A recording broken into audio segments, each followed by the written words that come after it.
Алла Таалага мактоолор, пайгамбарыбыз Мухаммед Мустафа саллаллаху алейхи вассаламга салам салаваттар болгон болсун. Мында биздин аталарыбыздан Аллах Таала өмүрүңүздөргө береке берсин. Жаш муун, эртеңки келечеги жаркын ачык болсун бул кишилердин. Келген коноктор, абаларыбыз, агаларыбыз, акелерибиз кош келипсиздер. Аллахым ыраазы болсун. Урматтуу жамаат, Алла Таалага миң мертебе шүгүр. Шам намазынан кийин куфтанга чейин ушундай бактылуу көз ирмемдерди сиз менен бизди Аллах Таала насип кылганына жүздөштүрүп. Хадистерден бир канча аяттардын маңызынан келип, алымдар мындай дешкен, пайгамбарыбыз саллаллаху алейхи айтат да, илим алуучу болгон, таркатуучу болгон, угуучу болгон, такыр илимге, билимге тиешеси жок дүйнөкөр адам болбогун дейт. Баягындай көр пенделикке салып, күнүмдүк жашоо рахаты менен алектенип, илим билимден алыс болуп калбагын, жашоонун, мамлекеттин, адамзаттын жалпы өнүгүүсү Аллах Таала илимге, билимге койгон. Илим билим менен өнүгөт. Бирок туура өнүгүп, көпкө сакталуу үчүн ал ыймандын көлөкөсүнө муктаж. Анткени ыйманы жок өлкөлөрдө илим билим менен өсүп атат, дамып. Бирок ал баягындай жарга чейин гана дамып өсүү болуп калат экен да. Ыймандын көлөкөсүндө өспөнү бул келечектүү, жемиштүү мөмөлүү болот экен. Муршидул Хайран ошол таңыркап, таң калып, башы маң болуп, эмне кыларын билбей калган адамды соода сатыкта күнөөгө батпастан шариаттын түзүп берген жолуна ылайык, ыймандын көлөкөсүнө ылайык туура жолду көрсөтүү деген соода сатык боюнча китеп жазылган. Мухаммед Кадри Баш айтканбыз, рахимахулла, чоң аалымыбыз. Бул киши жөнүнө жазган эмес. Жана конституция bizde мыйзам бар го, баш мыйзам бар мисалы. Ошону берене конституциялап жазган да. Биринчи берене, экинчи берене деп. Өзгөчөлүк ушунда. Укмуш жазган. 781 берене. Кече биз биринчи беренени өткөнбүз. Агантип 781ден башталып калып атат. Биз карыз темасын гана окуп атабыз ошон үчүн. Бул те соода, белек, мурас, күрөгө коюу, залог бүт бардыгы кирет да мынча. Кепилдик өтүү, мисалычы. Азыр жана страхование компаниялар көп болуп атпайбы мисалы? ОСАГО бар, башка бар. Ошол болобу, болбойбу бүт темалар камтылган бул жерде. Ошондо 14 берене, бүгүн 7 беренеге Кудайым убакыт берсе үлгүрүшүбүз керек, анан суроо жоопко дагы. Кала шейх Ал-Имам Мухаммад Кадри Баша рахимахуллах ва нафа'аналлаху би'улумихи ва би'улуми саири машайхина амин. Автордан дайым исламда китеп окуганда ушундай адеп менен башталат да. Китепти окуганда китептин авторуна биз ыраазычылык билдиребиз. Мына бизге пайдалуу эң чоң байлык таштап кетип атат. Маселе таштап кетип атат. Канча мээнет бул аркасында. Ушул автордан, имамдан Мухаммад Кадри Баша рахимахуллахтан жана бизге таалим тарбия берген устаздардан, алардын ичинде Раматылык Чубак устазыбыздан Аллахым ыраазы болсун. Караңыз эми карыз маселеси. Кече биз карыз менен таанышканбыз. Андан кийин карыздын өкүмү. Иннама тахруджул айнул муктаридату. Азыр муну окуудан алдын мен сүрөтүн чийип көрсөтөйүн биринчи. Аббас акебиз мага карыз берип атат. Бул киши карыз берүүчү, мен карыз алуучумун да. Ошондо бул киши карызды акчаны мисалы дейли. Мисалы 100 000 сом акчаны мага берди. Мен ошол карызды кармап, өзүмдүн шотума эсебиме өткөрдүмбү, өткөрбөдүмбү? Кармап деген эми ал илгерки заманда. Азыр айыл жергесинде деле кадимкидей кол менен кармап барып алып кетет. Бүгүнкү күндө деле бар.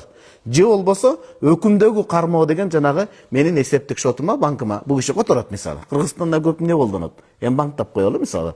Банк оптима мисалы. Бул киши менин жеке электрондук картыма тиешелүү, мага тиешелүү документке бул киши иш кагазга мага акчаны которот. Бул деле кармагандын өкүмүн алат. Жетти деп мага жанагындай белги келе турган болсо. Ошондо 100 000 сом акчаны сиз мага карызга бергенде мен кармадымбы жокпу? Ушул момент учурду жакшы көңүл бурушубуз керек. Мага жеттиби, жеткен жокпу? Сиз орто жолдон бир адамды калыска берип кой карызга деп. Орто жолдон ал акча мага келбей калса, карыз маселеси каралбайт бул. Бул мага жете элек, менин колума, мүлкүмө өтө элек.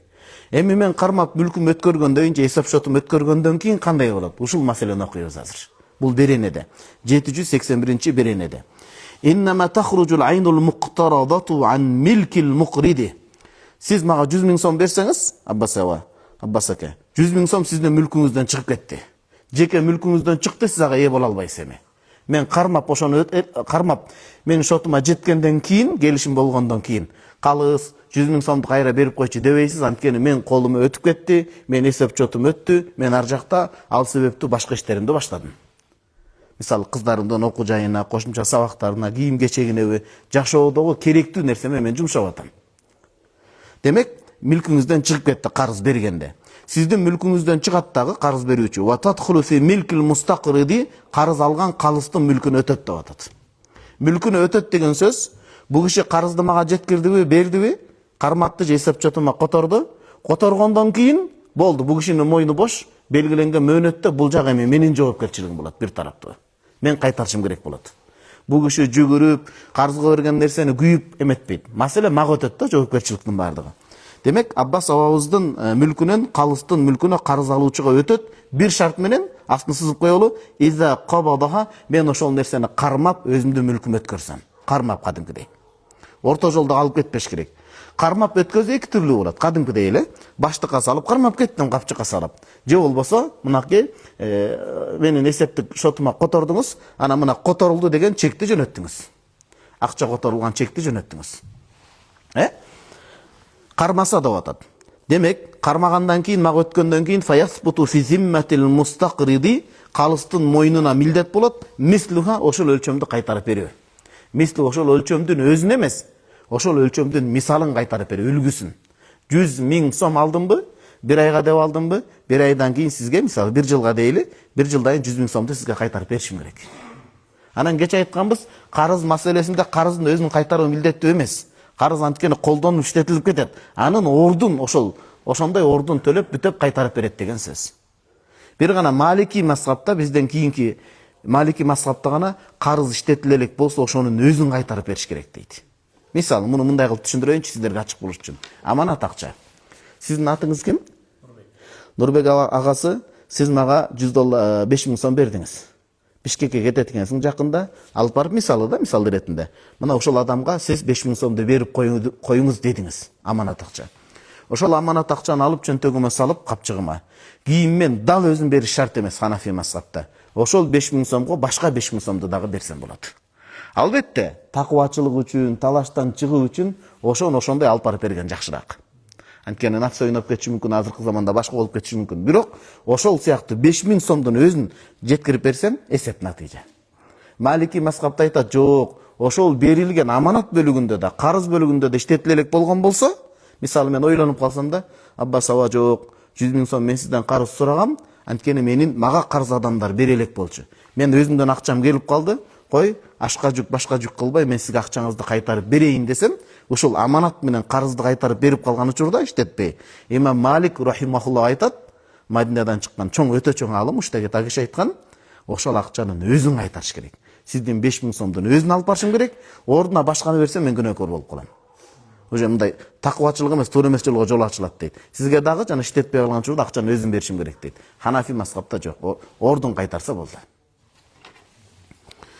Демек, мислуга ошонун 100 000 сом, бөлөк 100 000 сомду кайтарып берем бир жылдан кийин. Ла айнуха 100 000 сомдун өзүн кайтарып бере албайм. Кыйын.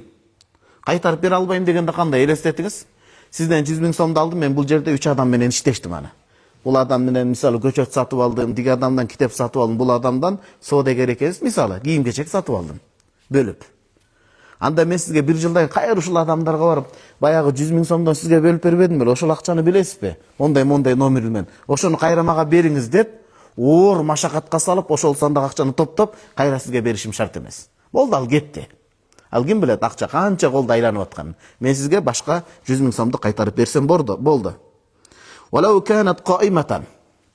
Эгер ошол 100 000 акча өзүндө иштетилбей турса деле өзүн кайтарыш шарт эмес деп атат.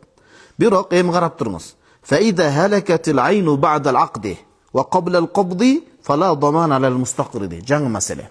Жана биз астын сызбадыкпы? Аббас аба 100 000 сомду чөнтөгүнө салып, унаасы менен келди мечитке. Мен карызды алганы мечитке келдим. Бирок экөөбүздүн ортобузда келишим гана болду. Сөз түрүндө мен сизден акчаны ала элекмин. Кабытпай кармап, өзүмдүн унаама сала элекмин мисалы. Айттыңыз, мен сурадым, Аббас аба мүмкүн болсо мага бир жылга акча алып келдиңизби? Сүйлөшкөн боюнча карызды алып келдим. Карыз бересизби? Бердим, мен алдым. Демек, бердим, алдым деген сөз менен карыз маселеси бекемделди, бирок мен сизден карызды ала элекмин. Сөз боюнча калып туруп эле, жүрүңүз азыр шамды окуй коелу деп шамды окуп чыктык. Чыкса, сиздин энеңиз унаңызды айдап кеткен. Акча табылбай калды. Ал киши энеңиз иштетип койгон акчаны, же акча табылбай калды, жоголуп кетти кандайдыр себептер менен. Акчанын өзү жок болуп кетсе, келишимден кийин келишим түзгөндөн кийин, бирок менин мүлкүм өтүштөн алдын. Болду, анда ал акчага мен жооп бербейм. Сиз мага айтпайт экенсиз да? Баягы договор дороже денег деп келишим болду. Акчаны бердимби, бербедимби ал негизги нерсе эмес. Калыс сен сөз бердиң го. Экөөбүз сөзмө сөз, оозмо-ооз келишим түздүк го деген сөз жок экен. Бул анткени кээ бир сооданын түрлөрү бар, көңүл буруңуз. Сөз менен эле бычылык бүтпөйт. Сөз 50% гана бүтүрөт. Калган 50% ошол келишим толук болуш үчүн, акырына чейин чыгыш үчүн ал берки экинчи тараптын алып аткан адам мүлкүнө колуна өтүш керек. Белек сыяктуу. Мисалы, Искендер абага мен айттым, Искендер аба дедим. Искендер байкеси, агасы дедим. Мен сизге мына ушул китебимди белекке берейин дедим. Мындай эле белекке берем дедим. Көңүл буруп коюңуз, карызда жана белекке берүүдө экинчи тараптыгы алдым деп айтыш шарт эмес. Мен сүйлөгөн сөзүм этибарга алына берет. Бул киши унчукпай үндөп кабыл алса, болду белекти алды деген сөз. Белекке берем бул китепти, же болсо бердим деп өткөн жакта айтып туруп, бирок китепти алып барып бере элек болсом, мен кайтып кетсем болот. Баягы сөзүндө турбагандык ал жаман нерсе. Качан белекке бул киши толук бул кишинин мүлкүнө өтөт десем, сөздөн кийин чындап китепти алып барып тапшырсам. Түшүндүңүздөрбү? Демек сөз менен бул жарымы гана бүтөт. Кээ бир сооданын түрлөрү. Ал жерде калганын ошол мүлкүнө, бул агаларыбыздын мүлкүнө кадимкидей алып барып, колуна өткөзүп мүлкүнө муну тапшырып беришим керек. Карыз да ошондой. Демек жогорку сүрөттө айта албайсыз, ортодо келишим болгон, ал акча каяка кеткенин билбейм. Миниңиз деле келген жок. Экөөбүз келишим кылдык, акчаны азыр алам дедим мен. Тура берсин сиздин унаңызды азыр алам дедим. Анан намаз окуп чыккандан кийин жок. Кудай сактасын. Эми андай болбой эле койсун. Бирок жок болуп кетти. Ким алып кеткенин билбейбиз. Ал учурда калыс сен алдың, бир жылдан кийин коюп кой дей албайсыз. Анткени акчаны менин колума сиз өткөзүп бере элексиз. Бул сооданын түрү карызда айтылган сөз, ал жарым эле сөз болуп калат. Аны тастыкташ үчүн менин мүлкүм өткөрүш керек. Ошон үчүн карызга алып берип атканда, белек алып берип атканда жөн эле келишим менен бүтүрүп койбой, кээде сиз жумуш менен алек болуп каласыз. Bir кызматчыңызды, иниңизди, таанышыңызды дайындап жөнөтүп атканда, алып барып бердиңби, колуна бердиңби, өзүнө бердиңби деп тактап бериш керек. Мисалы, үйдө мен болбой калышым мүмкүн. Кимге бердиң анда? Аббас аба калыс жок экен. Анда кимге бердиң? Менин ордумду баса турган адамга бериш керек. Мисалы, менин келинчегиме. Мен жокто менин келинчегим ордумду басат. Менин атам апам. Бирок менин досума берип койсо өтпөй калат. Ал дос эми дос, келет кетет, бирок дос ооба жакын, бирок ага өтпөй калат. Ошон үчүн жанагындай чоң маселелерди берип атканда шашкалактап кетпеш керек. Бул чоң келишим. Кадимкидей тапшырып берип өттүбү? Өттү. Алдыңбы? Алдың. Мисалы, банкта отургондо чек кадимкидей. Чек мына көрсөт, анан сактап жазып коюш керек. Анан эң мына бүгүнкү күндө нотариус деп коет го, ошондон алдына барып коюш керек. 1000 дос болуп, 1000 жакын болуп, 1000 устаз шакырт болуп атса дагы, кечирип коесуз, бул жерде көлөмчөң, мына ушул числодо мөөнөттө сизге берип атам, ушундай келишим менен деп печат бастырып коюш керек. Адам деген адам унутуп калат, эсинен чыгып калат. Адамдын ар түркүнү бар. Аннас ажынас дейт. Мындай жер, адам эмнеге Аллах Таала топурактан жаратты? Топурактын кээ бир түрү бар, эч эгин эксеңиз өспөйт ал жерде. Ошондой бети жок, ынсабы жок адамдар болот. Андай ынсабы жок адамдардын астында талаш тартыштан өзүңүз өксүп кыжаалат болуп калыштан алыс болуш үчүн жанагындай нотариустан өтүп, заверт этип, документти бекемдеп коюш керек. Кур'ан-ы Каримде Аллахым айтканда караңыз: "Я айюхаллазина аману иза тадаянтум бидайнин иля ажалин мусамман фактубу." О момундар, алыскы бир мөөнөткө, мейлем жакын калысы бир мөөнөткө, бирөөгө карыз берип атсаңар, ошону жазып койгула дейт. Жазып койгула деген буйрук намаз сыяктуу парызбы? Же имам Абу Ханифа рахимахулла айткандай важиппи, битир сыяктуу, же сүннөтпү, же мустахаббы десе, алымдар карап көрүп туруп, ошол аяттын уландысында эле, эгер бири-бириңерге ишенсеңер, анда берсеңер болот. Күрөөгө, залокко бир нерсе алып деген жерден алып туруп, бул парыз эмес, бул важип эмес, бул сүннөт менен мустахабтын ортосундагы амал, мустахаб дейт. Желательно экен да. Эртең талаш тартыш чыгып кетпеш үчүн карызды кимге берип атканыңарды, ким алып атканы, канча мөөнөткө алып атканын күбөлөндүрүп жазып койгула деп атат. Эми ушул жерден бир аз токтолобуз. Караңыз ислам шариятына. Биз айттык, Куранда Аллах Таала өзү айтып атат, алыш бериш мамиледе карызда жазып койгула деди. Туурабы? Кош келипсиз агай. Жазып койгула деди. Жазып койгула дегенден кийин бул айттык, мустахаб дедик. Мустахаб сүннөттөн бир тепкичилдик турат. кээде адамдар ишенип кетип, сөзүнө ишенип кетип, башка болуп кетип, эми бул киши алдабаса керек деп жакшы көрмө менен мустахапка амал кылбай жашоодо чоң зыян тартат. Мустахапты таштап коюу менен адам жашоодо чоң зыян тартат. Эми элестете бериңиз, мустахаптан жогорку сүннөттү таштоо менен, андан жогорку важип, милдет амалды таштоо менен, Кудайдын парз кылган парзды таштоо менен эки дүйнө адам баласы эмнени жоготот, карай бериңиз. Ажаатканага сүннөт амал, мустахап амал, башына бир нерсе кийип, дубасын айтып, сол бут менен кирүү. Дубасын айтпай кирип алган болсо, пайгамбарыбыз саллаллаху алейхи ва саллям айткан, ажаатканага кирүүдөн алдын жин шайтан эркек ургаасынан дубасын айтсаңар, алардын көзүнө парда тартылып турат, силердин уят жериңерди көрө албайт. Силерге илеше албайт, зыян келтире албайт деген сөз. Дубасын айтпай кирип калсаңар, андай кепилдик жок дейт. Бир сүннөттү ташташ менен жин кирип кетүү же жин илешип калуу коркунучу канча, карасаңыз. Ханафи мазхабта дагы муну түшүнүктүү болуш үчүн кенен түшүндүрөйүн, никеге. Ал көрдүңүз кандай шариат бири-бирине байланышы бар. Соода саттыкты өтүп атабыз, никени байлап атабыз. Түшүнүңүз муну. Атене кыз балагатка жетсе, аял киши. Балагатка жетти. Турмушка чыгуу курагына жетип даяр болуп калды. Акыл эси жайында, акылына доо кеткен эмес. Анда өз эрки өзүндө ал киши турмушка чыкса болот. Бирок ата-энесинин ыраазычылыгын алып, ата-энесинин астынан өтүп чыгуу сүннөт болот. Өзгөчө жана күйөөсү куф болуп аткан болсо, тең болуп аткан болсо, кыздан ылдый келбей аткан болсо. Бирок кыз шашып кетип, сүйдүм, күйдүм. This is my friend, бул менин деген сүйүктүүм деп отуруп, сүннөттү таштап турмушка чыгып кете турган болсо, жашоосунда береке жок болот. Неге? Анткени ата-эненин ыраазычылыгы жок, ата-эненин батасы жок, ата-эне алыста карайт, жаштар жакында карайт. Чыныңыздар өтүп алгандар, карыз алып берүүдө дагы сөзсүз жазып койгон жакшы. Тактаңыз деп атам да, бердим эле эмес. Бердим, сөз келишим, бул жарым экен. Калган жарымы колуна мүлкүн өткөзүш керек. 100 000 сомду сиз мага өткөрүп, алдыма колум өткөрүп, күбөлөрдү күбөлөндүрүшүңүз керек. Кана, мисалы Искендерова, бул жерде сиз айтасыз да, күбө болдуңар, өкүңөр жок деген. Мына калыска 100 000 сом берип атам, күбө болуп койгула. Ооба, эртең мен бетпак болуп Кудай сактасын. Мисал иретинде эле. Танып кеткенден өзүндө дагы сиздер күбө болуп турасыздар. Бүгүнкү күндө нотариустан жанагындай документтеметип коюп кача албайт. Ал көңүл тынч болот туган. Канча учурлар болгон?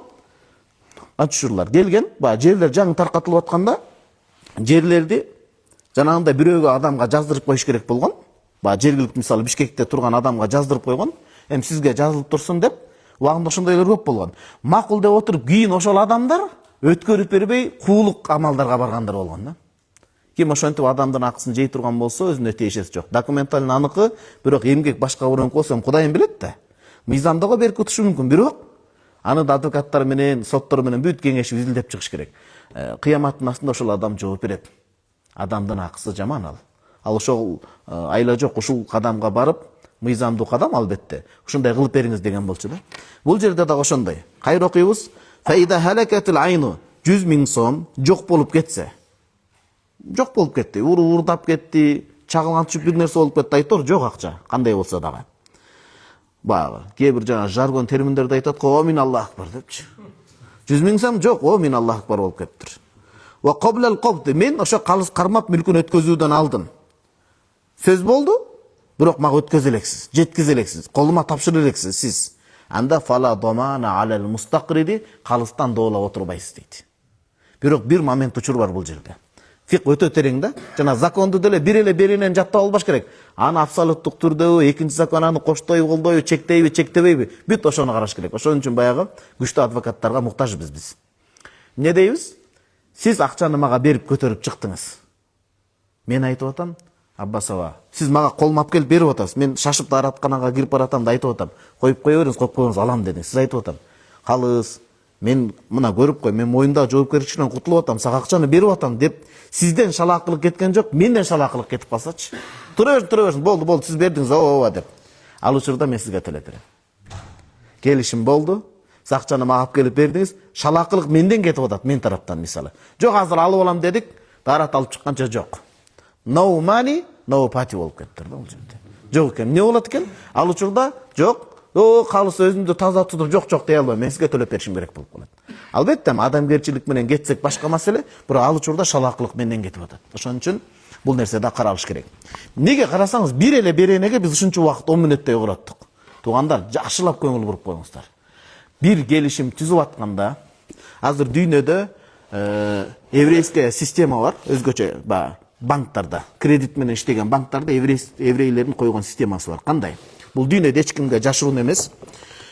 Могул жерде бир маселе коюлганда, аны ошол бир келишимди коюп окуп чыгыңыз, анан кол коюңуз дейт го, туурабы?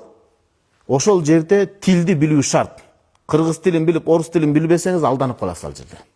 Канча 3 жолу окуганыңыз менен деле түшүнбесеңиз кыйын болуп калат. Тил билген адам болуш керек. Тил билген эле жетишсиз болуп калат, алданып калбаш үчүн ал жерде законду, мыйзамды мыкты билген адвокаттар болуш керек. Сатылып кеткен эмес, Кудай үчүн могул жерди карап, закон билет да. Ал кандай жазылып калды, анткени негизги нерселер үстүнө жазып, кээ бир пункттарды арасына жазып коет, адам ал жерге жеткенде баш чарчап, маани деле бербей калат. Ошон үчүн исламда 7 өлчөп 1 кес деп кыргыздар айткан ошондон алынган. Бир келишимге баруудан алдын шарт шашылыш келишим кылбай, бышырып, талкуулап, чийки кылбай, талкуулап, ар жак бер жагын бизде көбүнчө пайдасын сүйлөп эле келишим кылып коюшат. Зыян болсо кандай болот, банкрот болсо кандай болот, жок. Бүт жагын, пайдасын, зыянын өлчөп ченеп, андан кийин анан келишимге барыш керек. Демек, келишим учуруна 100дөн 999 каралат, келишимден 1% эле калып калат. Бизде тетири. Келишимге чейин шашып ушуп 1%ын карайт, пайыз деген сөздү колдонбой эле койчу, бөлүгүн. Анан келишимден кийин анан чалакейлик, чала жана башка нерселер чыгып калат. Ушуга жакшы көңүл буруңуздар. Ошон үчүн биз айтып атпайбызбы? Алданып калбаш керек да мошенниктерге, алдамчыларга. Балдарыбыздын ичинен мыйзамды да билген жакшы адвокаттар чыгыш керек. Жакшы прокурорлор, жакшы соттор чыгыш керек. Анткени бул элдин көйгөйүн чече турган илим. Кимде ким адилеттүү сот боло турган болсо, намаз ал бардыгына парыз. Падышадан баштап балагатка жеткен балага чейин. Это не обсуждается, ал талкууланбайт. Бул бардыгыбызга мойнубузга парыз. Зекет парыз бериш керек. Бирок ар ким андан сырткары Кудайдын тикерей койгон парызынан сырткары кандай жөндөм шык болсо, ошол тармакта адилеттүү иштей турган болсо, ошол тармакты иштеп жатып ал олиялык даражага жетсе болот. Балким мечиттин ичиндеги имамдан дагы даражасы күчтүү болуп кетиши мүмкүн. Намазын окуйт, зекетин берет, бош убакта илимин алат, сот тармагында бирок адилеттүү сот өкүм жүргүзөт. Кудайдан коркуп, кылын кыйшайтпай. Анда ошол тармагында туруп ал олиялык даражага жетет иншалла. Биринчи, берене түшүнүктүү да туугандар, карыз боюнча. Андан кийинкиге кайтабыз. Демек, мындан корутунду чыгарып жазып коюш керек болот. Карызда вал qabdu шартун ли сиххатил қард. Карыз моюнга милдет болуу үчүн аны колуна мүлкүн өткөзүү шарт. Сөз менен калып кетпеш керек. Бердим болду эмес. Жөнөтүп туруп чегин жанагындай талонун көрсөтүп коюш керек. Же колума мен чындап алышым керек. Качан колума карызды чындап алам, жеке мүлкүмө эсебим өткөрөм, ошондо ал карыз катары милдет болуп калды туугандар. Андан кийинки 782 берене. Бүгүнкү сабактагы 2 берене да, кечеки менен кошкондо 3 берене. Кайсыл нерселерде карызга алсак болот, кайсыл нерселер болбойт. Келиңиз, муну окуштан алдын сүрөтүн чыгарып коеюн. Раматылык Чубак устаз илим үйрөтүүдө бизде жаңы келип 2008-ден алгачкылардан болуп сабак алып калды, университетте да кошумчада. Эң чоң ачылышта жасады. Кайсы? 2 тармакта. Биринчиси сабакты жөн эле өтүп кыйналып кетесиң да. Алдын ала сүрөтүн түшүндүрөт эле, анан көбүнчө мондай жадыбалды көп колдонот эле устаз. Жадыбалды колдонгон студенттин, мектепте окуп аткан баланын мээсине көбүрөөк сиңип калат да бул. Ошон үчүн агайда отурбайбы? Мугалим адамдарчы 45 мүнөт өтө жакшы пайдаланыш керек. Үйдөн даярданыш керек. Ал бир адамды жөлө окутуп коюп аткан жок, бир класста бөлмөдөгү. Ал эртеңки мамлекетибиздин келечегин тарбиялап окутуп атат деп түшүнүш керек. Ошон үчүн айылдагы мектептерде 20 жылдыктар, 30 жылдыктар шагырап эркек аялдар кошулуп эле ырдап музыка кылып кетпестен, эгер ошончо жакшылык иш кылам десе, мектепке акылдуу доскаларга чейин, мектепке заманбап шаймандарды камсыздап бериш керек болот. Балдар, азыркы балдар кечек шартта окуп калбаш керек. Азыр деген аалам өсүп атат. Ошон үчүн ушундай методик ыкмаларды колдонуш керек. Эски методиканын дагы жакшылыгы бар. Эскинин үстүнө куруп кетебиз. Бирок жаңыланууну да унутпаш керек дегеним да. Бисмилла. Сүрөтү мындай. Кече өткөнбүз мисли деген бар, коёндой окшош, коёндун жатагындай окшош. Кыймый, каймак деп айтпадык беле? Кыймый деген мындай ажырым бар. Мислиге айтканбыз, мисалы китеп. Китеп мисли болбой калат.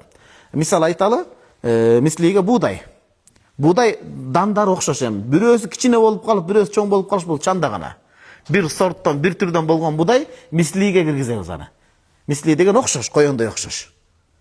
Анын ар бирин элестетиңиз, тонналап алатканда будайдын ар бирин минтип чууруп чыкпайбыз да. Арасында кичинекей болуп калбасын деп. Бул мисли, бардыгы окшош. Кыймый кой маселесин алып келели. Ар бир кой бир койго окшошпойт. Породолор шундай коёндой окшош болсо да, же салмагынан, же этинин дамынан айырмасы болот. Эстеп калыңыз да, мисли коёндой окшош болгон нерселер, анан кыймый койго окшогон ажырымы бар нерселер. Карыз коёндой окшош болгон буудай сыяктуу нерселерге болот. Акча мисли да. Көчөтпөдүкпү? Бир гана эле тытылып калса, ал анда акчадан чыгып кетет. Ал учурда болбой калат, бирок акча боло берет. Демек, койдо карыз алган жакшы эмес экен да. Мен Аббас абага Искендер ага барып, Искендер ага мен көчүгө айылма кетип аттым эле, эртең сабак бүтүргөндө атамды бир кубантып коюн, сорп ичирип. Египетте жүрөөр сорп ичелек экенмин. Мага бир кой бериңиз карызга. Кеткенче августка чейин, сентябрь Египетке кайтканга чейин мен сизге ордуна коюп коем койду. Десем болбойт экен да негизинде. Анткени кой бул кыймый, мунун айырмасы бар. Неге болбойт? Эртең талаштар чыгышы мүмкүн. Мисалы мен алып келем, сизден чоң кой алгам, кичинекей кой алып келип койушу мүмкүн. Сиз мага калыс молдок экенем сыйлап коюнчу десеңиз да ичиңизден наразы болуп каласыз. Сөз менен айтыш шарт эмес. Жүрөгүңүздөн наразы болуп калсаңыз, менин жашоомдо береке кете баштайт кадимкидей. Бизде мажбурлап эле колун тартып ыраазы бол деп, бирок аны колун ооруганынан байкуш макул деп кетсе, жүрөгүнөн наразы болуп калса, баары береке болбойт. Сөзгө карап албаңыз да. Ал жерде жүрөгүнөн, мамилесинен билинет.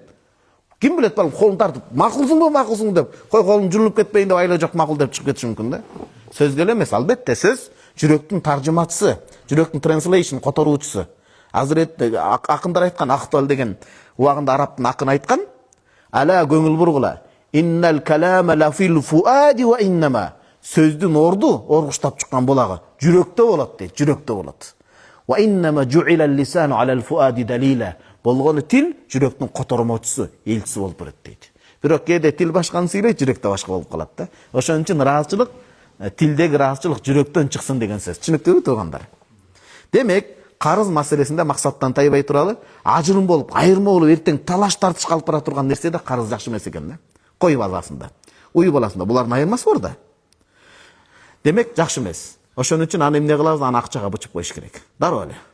Мага койдун өзүн алып келбейсиң, ушул мына мончого мисалы 20 миңге баалап атам, 20 миң сом бересиң деп койгон жакшыраак. Анткени акча мисли да. Талаштар чыга берет. Бу киши кечиримдүү, айкөл жакшы киши. Бирок кээ бир адамдар жумурткадан кыргыз дейт. Ошондой койду клондоштуруп алып келсең дагы наразы боло бериши мүмкүн да. Ошон үчүн кыймый нерседе негизи карыз болбойт, болсо да ортодо мисли акчага же башка нерсеге чаап коюш керек. Түшүнүктүү эле да жамаат. Азыр ошону окуйбуз эми. Ясихул qardu fil a'yan al-misliya. Мисли коёндой окшош болгон нерселерде карыз жарай берет. Акчада, буудайда, арпадамда бир даанасы менен экинчи даананын ортосунда ажырым жок болсо. Суроо, жумуртканы мислиге кошобузбу же кыймийге кошобузбу, урматтуу жамаат? Жумуртка. Кыргызстанда кандай? Мисли бардыгы эле окшош да турабы? Бирок кээ бир араб өлкөлөрүндө жумуртканы штучный сам менен сатпастан таразага салып сатышат экен. Анан мисалы Египетте бизде жумуртка кызык эле. Биякта кандай билбедик, эми көбүнчө биздики окуу себептен, жашоо болгон себептен балади деп коет, местный деген. Мындайча айтканда, кол менен багылган жакшы, жанагындай. Эмне деп коет? Биякта инкубатор домашний, үйдүн тоогу, таза. Деп эки жолу айтышыңыз керек да араб тилинде, Египетте жүрүп калсаңыз. Үйдүн тоогу дешиңиз керек.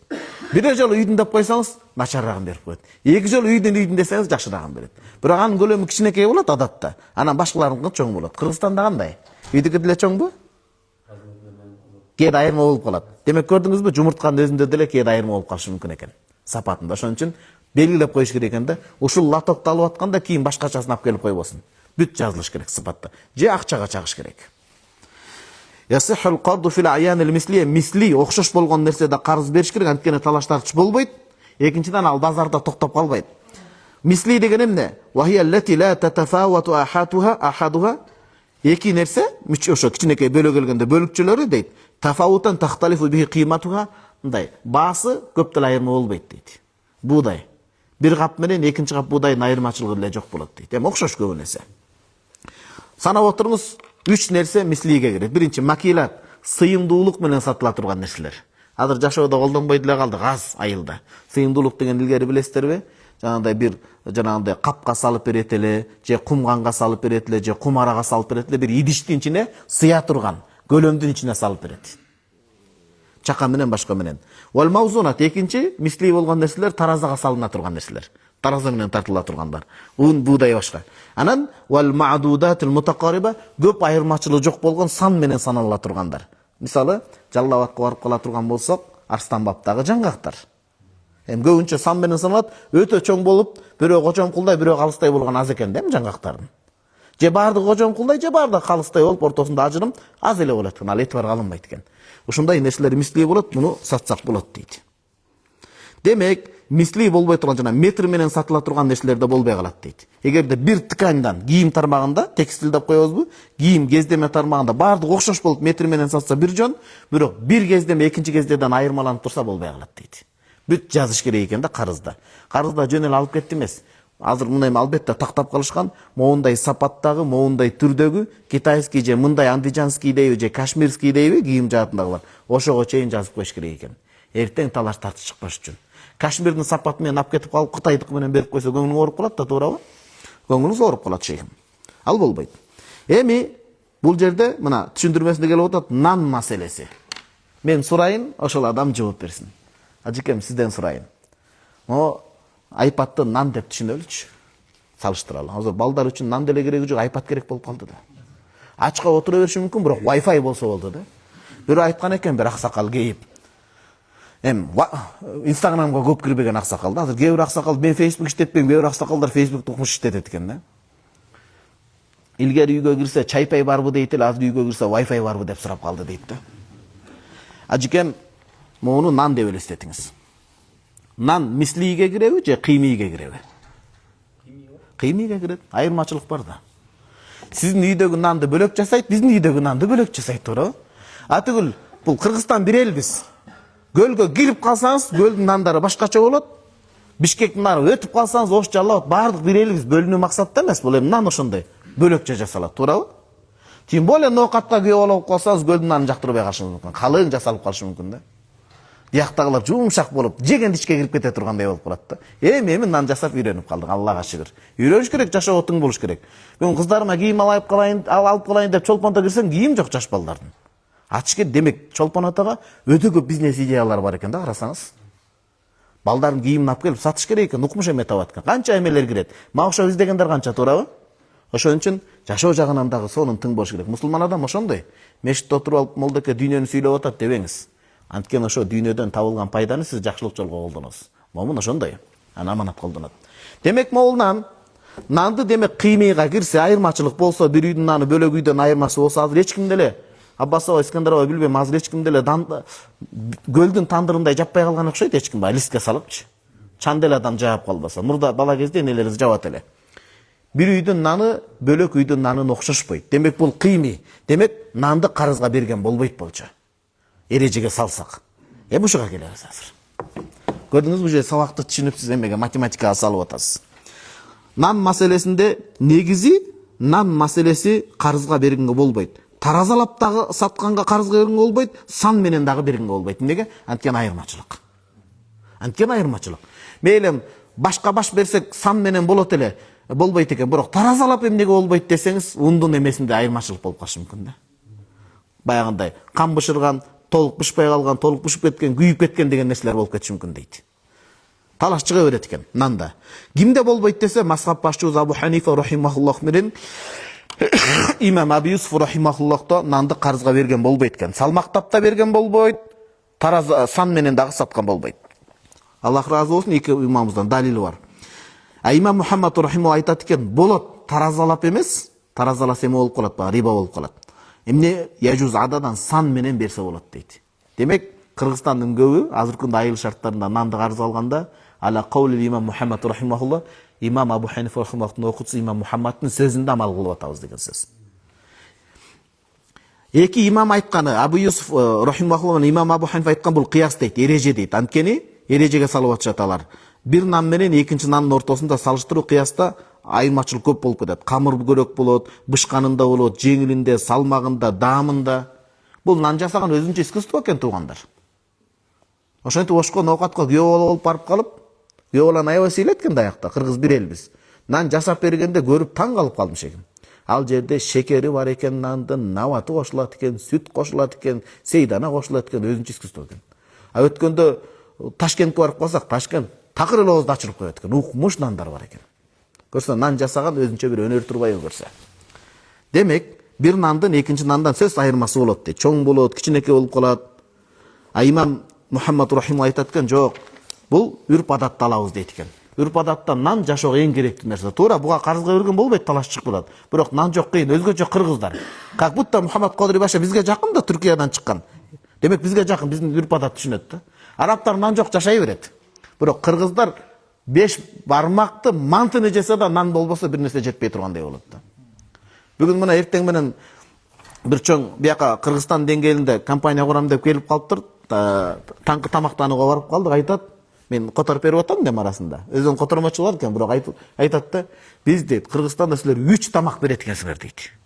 3 тамактын ичи 3 тамактан демек 9 тамак берилет экен дейт. Таңкы тамакка 3 тамак алып келет экенсиңер. Биринчи толкун көлү менен салыштырып атат. Экинчи толкун, үчүнчүсү цунами экен дейт. Биз диякта жүргөндө булар Лондонду көргөн, Францияны көргөн адамдар да, Сауди жашаган. Айтат, 2 айда жеген тамакты 3 күндө толтуруп койдук сапасына, курамына дейт. Айтмакчы, имам Мухаммад рахимахуллахтын сөзүн эмнеге фатва берилетсе, өзгөчө кыргыз, казак окшогон адамдар бар, нансыз эч нерсе жебей турган, өтпөй тургандар, алымсынбай тургандар. Демек, муктаждык үрп адат үчүн сиңип калган үчүн биз эми айла жок кыясты таштап салыштырууну, бул өзүнчө шариаттагы далил, үрп адат үчүн алабыз дейт. Ибрахим Нахаи деген имам Абу Ханифа рахимахуллахтын чоң ата устазы болгон. Хаммад ибн Сулайман устаз, карап туруңуз мына. Биздин мазхаб башчыбыз имам Абу Ханифа канчалык пайгамбар саллаллаху тез барат. Имам Абу Ханифа рахимахуллах Нуман ибн Сабит радхияллаху. Устазы Хаммад ибн Сулайман бир устаз болуп атат. Анын устазы чоң ата устаз Ибрахим Нахаи, анын үчүнчү устазы чоң ата Алкамат ибн Субейт, төртүнчү устазы уже сахаба болот. Абдулла ибн Масуд радхияллаху. Бешинчи пайгамбарыбыз саллаллаху алейхи болот, алтынчы Жебреил периште, жетинчиси Алла Тааланын өзү болот. 4 адам, 3 адам карасаңыз. Ибрахим Нахаи ошондо имам Абу Ханифа рахимахуллах чоң ата устазы. Санжырада. Аннаху жавваза залика. Чоң табейинден сурашканда, ушу нанды карызга берсек болобу? Негиз бул жанагындай талаштар чыгат го десе, болот деген дейт. Болот деп айткан, эми айла жок, бул зарылчылык үчүн деп айткан. Экинчи беренени бүттүк туугандар. Үчүнчү беренеге кеттик, Аллага шүгүр. Кыбыраган кырашаат болуп кетип атабыз. Эми мурдагы беренени толуктайт бул конституцияны. Ла ясиххул қарду фил қимият. Мислиде қарыз болот дедик, Кыймий нерселерде жанагындай нандан бөлөк кой, жана башка ажырымы бар нерселерде карыз берген болбойт экен. Кыймий деген эмне? Вахияллати татафавату ахадуга тафавутан тахталиф би кыйматуга, талаш тартыш жарата турган нерсе. Бири экинчисине окшобойт дейт. Кой, жана башка нерселер бири экинчисине окшобойт деп атат. Неге бул жерде сүткорлук келип чыгышы мүмкүн? Алдын ала могу доска толуп калды, мындай түшүндүрөйүн, караңыздар. Ким ушул суроого жооп берсе, менден белек бар. Жамаат, кече айтканмын. Риба сүткорлуктун 2 түрү бар дегенбиз. Ким айтып бере алат? Сүткорлуктун 2 түрү бар дегенбиз. Ким куйма кулак? Өзгөчө жаштар. Сабак ушундай талкуу менен болуш керек. Бул азыр эртең мен бул жерден кеткендейин, карыз жөнүндө сабак сиздин мээңизде калыш керек. А болбосо сабак эмне өтүп атабыз ушунча бара болуп? Ким айтып берет? Сүткорлук процент 2-ге бөлүнөт дегенбиз. Мейли мен өзүм акчага муктаж болуп бүгүндөр кичине эметип турам. Студент болсом да мейли $100 берейин жооп берген адамга мына. Эртерээк жооп бериле, $100 да көтөрүп ийбейм анан.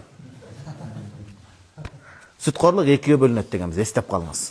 Кудайым буйрса алдыда Аббас аке дагы Бишкек барып жумуштарды бүтүрүп келип, Кудайым буйрса дагы улайбыз. Бул мечиттен улайбыз, нике маселесинчи, китептен сонун кылып Ханафи мазхабтан. Ошондо схемасын чийип берейин, азыр ооз эки караңыздар. Сүткорлук 2-ге бөлүнөт. Биринчиси, банктардын сүткорлугу. Бул илгери караңгылык доорунан берки келе жаткан сүткорлуктун түрү. Муну рибан наса дейт. Наса деген мөөнөттүн барабарына берген сүткорлук. Акчаны берет, бир айга берем, $100 150 кылып бересиң дейт. Мисалы, жок дегенде $120 кылып бересиң дейт. 100ге 100 ордун толтуруп атат, бирок процент бул жерде мөөнөттүн барабарын абадан $20 иштеп атат бул. Ушул $20 мунун барабары жок. Ал-хол анил иват ушул сүткорлук болот. Бул сүткорлуктун аты мөөнөттүн барабарына берилген сүткорлук деңиз. Же кыргызча жөнөкөй айтсаңыз, абадан жеген акча деңиз. Абадан иштеген акча. Бул биринчи түрү. Рибан наса дейт. Экинчи түрү жакшылап көңүл буруңуз. Рибал фодл. айырмачылык сүткөрлүгү деп айтаңыз кыргызча. Айырмачылык сүткөрлүгү кандай? Аббаса жөнөкөй мисал иретинде эле түшүндүрөлү. Сиз мага келдиңиз, меники сапаттуу алтын. Азыр алтындын караты күчтүү ким? Мисалы итальянскийлер күчтүүбү? Италияны күчтөп коюңузчу мисалы. Италиянын алтынын алып келдиңиз 1 килограмм. Айтып атасыз, менде итальянский алтын бар. Мен айтып атам, анда алтын алмаштыралы дедим. Мен китайский алтын экен. Сапаты төмөн, же Туркиянын алтыны экен. Кыраатын эмес. Ошондо сиздин сапаттуу 1 килограмм алтынга мен 3 килограмм сапатсыз алтын берем деп экөөбүз алмаштырсак, бир жыныстагы нерсени, бир түрдөгү нерсени, бул сүткөрлүк болуп эсептелет. Алтын. Эмнеге сиз бирге бир туура келип атат, бирок экөөнү ашча алып атпайсыз? Эмнеге десе, эмненин барабарын алып атасыз? Качествосыз, сапаттын барабарын алып атасыз. Ислам дини көңүл буруп түшүнүңүздөр да. Жана биринчисинде го мөөнөттүн барабарына 20 долларды иштеп атат.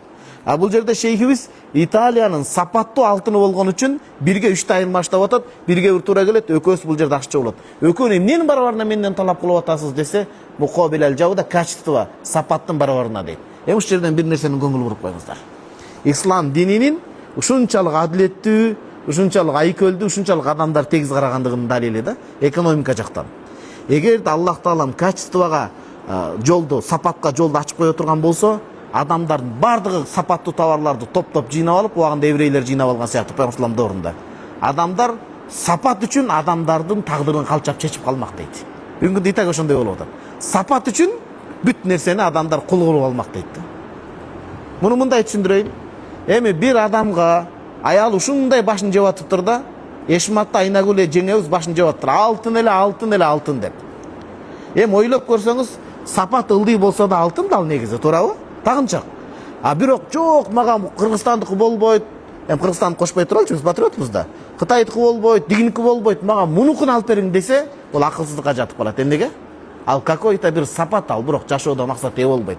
Аны көтөрүп чаң деле кылып бере албайсыз. Мындай деле кылып эртең сатканда акча болушу мүмкүн, бирок ал көп тагдырды чечпейт. Ошон үчүн ислам дининде күчтүүлөр күчсүздөрдүн жашоосун жок кылып койбосун деп качествонун ордун баскан да. Демек мен сизден акчалай сатып алышым керек, бирок алтынга айырмаштаган болбойт. Бир жыныстагы нерсени. Кыймый нерселерди карызга берген болбойт деген сөз. Сиз мага бир кой берип, эртең мен сага карызга берип турдум го деп ошону милдет кылып чоң койду талап кылып албасын деп атат да. Калыс, эмнеге сен мындай кой алып келип койдуң? Мен даже өзүндөй кой алып келсем деле, мисалы, бул киши айтпайт, бирок мынтип айтышы мүмкүн эле да. Башка адам.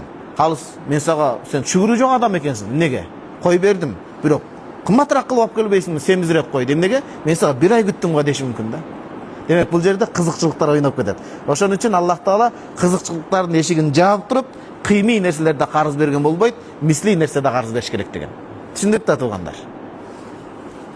4-чү берене. Аллах Тааланын мээрими караңызчы, мөндүрлөр жаап атат. Яжузу кийинки маселе, көңүл буруңуз.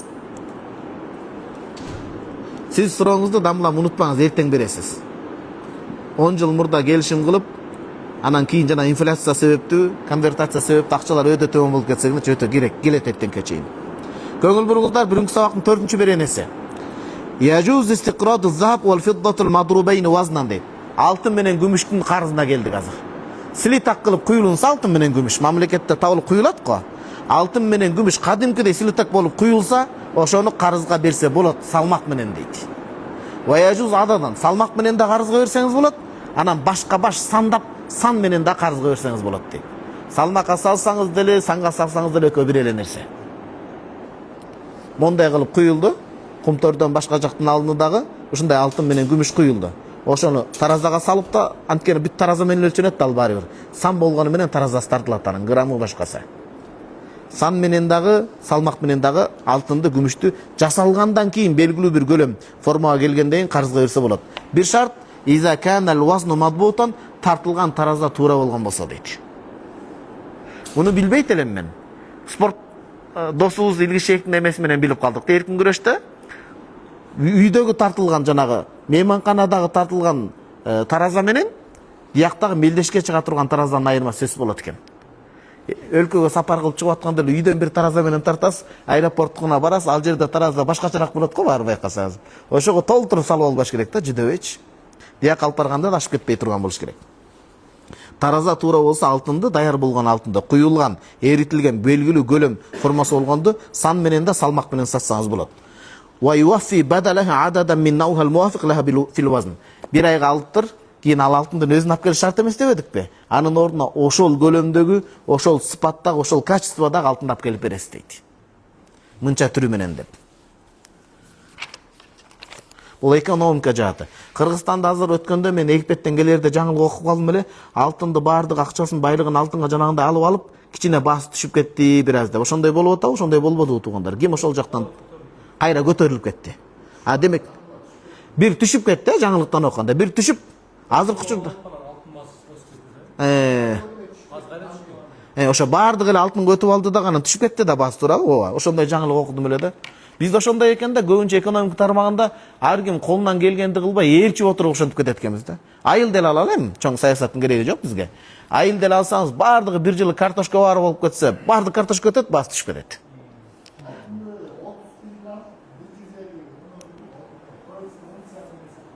Азыркы убакытта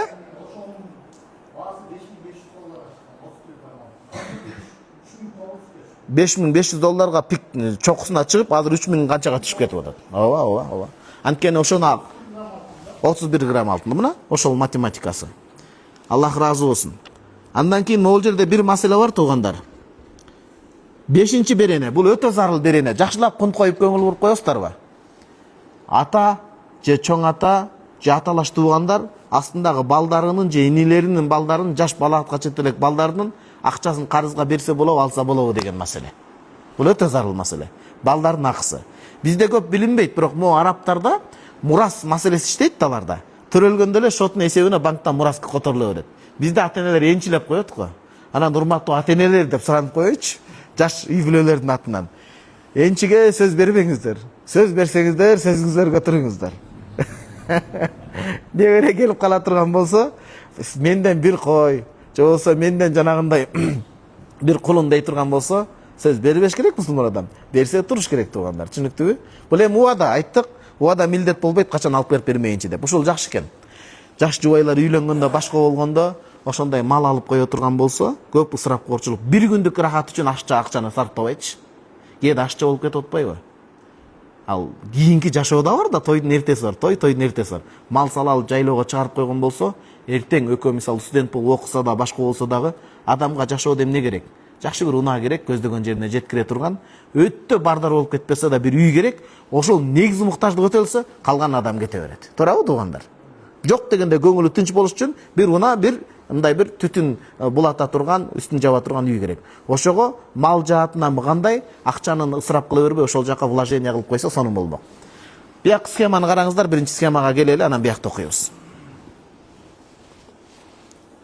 Муну да тартып алыңыздар жамаат, Балагат курагына толо элек же жете элек жаш балдардын мүлктөрү. Мүлк деген сөздү тоголоктоп койдум. Мүлк менен байлыктын экөөнүн айырмасы бар. Мүлк деген ичине бул түшүнүк шариятта, исламда өтө көп нерсени камтып алат. Акчаны, төрттүлүк малды, зекет бериле турган байлыкты, анан акыларды дагы.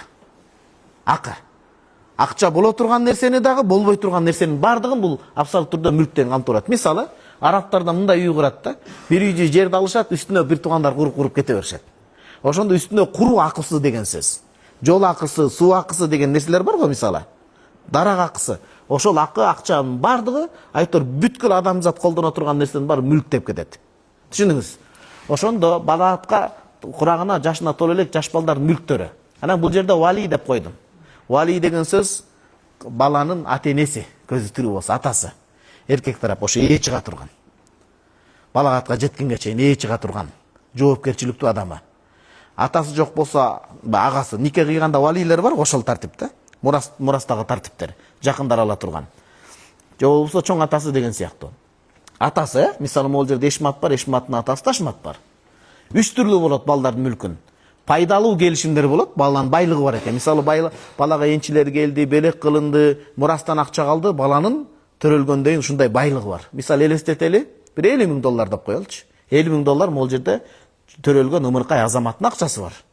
Ошол 50 000 долларды атасы пайдалуу келишимдерге жумшашы мүмкүн, жөн турбасын деп. Же болсо зыяндуу келишимдер болуп калышы мүмкүн, алданып калышы мүмкүн. Же болбосо 50-50 болушу мүмкүн. Пайда да болушу мүмкүн, зыян да болушу мүмкүн. Көбүнчө соода ушундай го. Адам пайданы көздөйм дейт, зыян да болуп калышы мүмкүн да.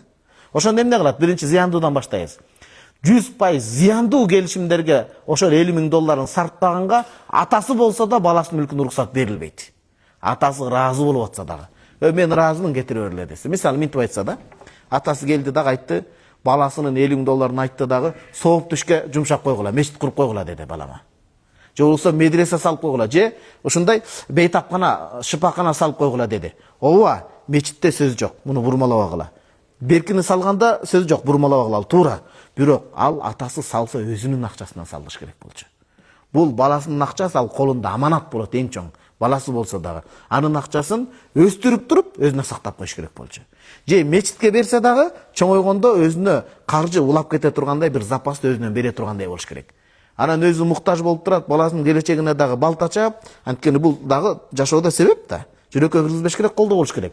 Демек зыяндуу келишим. Мейли мечитти мисал кылбай эле коелучу, мисал айтып атат, баласынын акчасын $50.000 барып той топурга жумшап салды. Ушул мисал тууралаак болот. Анткени мечит акырет үчүн пайда болуп атпайбы? Той топурдан той топурга, шан шөкөттөн шан шөкөткө эле жумшап салды. Россияда кызы иштеп жүрүп, баласы иштеп жүрүп ата-энесине акча салат, ата-энеси тойдон топурга чачып келсе, үй дагы жок, мунун жашы да кеткен, кызы оорукчанда болуп калган. Ошол аталар кыяматта жооп берет. Баласына жок дегенде үй жай кылып берип койсо, бул аманат болуп эсептелет. Демек, могу атасы ыраазы болсо да вали балага уруксат бербейт. Экинчи, пайдалуу келишимдерге сөзсүз аткарыш керек. Пайдалуу келишимдерге, мисалы келди дагы, баласынын азаматтын $50.000 Искендер аба менен, мисалы Аббас абаларыбыз келди да, мына мондай проект бар, бул келишим менен ай сайын мындай түшүп турат, бизге акча керек деди. Пайда 100% мисалы. Эгерде мына келишим нотариустан биз өтөбүз, эметпей калсак, мондай пайдасы менен чыгарып беребиз деди. Жок деген акчанын өзүн коюп коебуз деди. Пайда көрбөсө да 50.000 сом турат деген сөз да, $50.000. Ошондой пайда болсо, вали баланын азаматтын атасы Эшмат каршылык көрсөтсө дагы каршылык этибарга алынбайт. Баланыкын пайдалуу жакка жумшап туруш керек. Же жок дегенде ордунда туруш керек да, жумшалбаса дагы. Кемибей. 50-ге 50 боло турган нерседе бул жерде валийдин уруксатына муктаж болот. Вали жакшылап карап көрүп, пайда болсо аракет кылсын. Эгер эртең зыян тартып калган болсо, атасы баласынын акчасын өзү коюп бериш керек болуп калат. Бул жерде ата-баланын ортосунда акчаны ойнотуу эмес, баланын келечегине шарт түзүп берүү деген сөз. Шариатта мындай эреже бар, жакшы көңүл буруп алыңыздар. Ал-амвал оң кол адамдын жаны, руху, адамдын жаны. Сол кол байлык деп элестетиңиз. Адалдан болгон, мыйзамды бузбаган. Байлыкта эки нерсе шарт. Шариатка туура келиш керек, анан мыйзам бузулбаш керек. Бирөөнүн акысы болуш керек. Ошондо оң кол эмне болду? Адам руху, жаны. Сол кол байлык болду. Шариатта мындай эреже бар.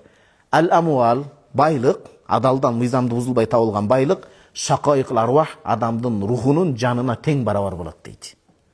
Бул деген сөз, азыр бул эрежени түшүндүрүп берем. Пайгамбарыбыз саллаллаху алейхи вассаламдан бирөө келип сураган.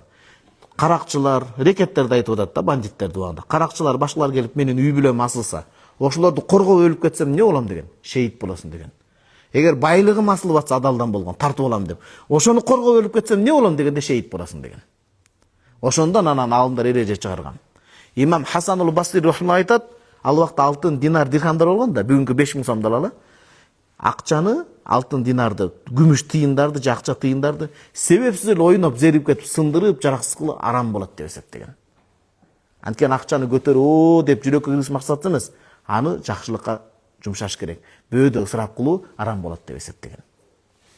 Кеттик эми.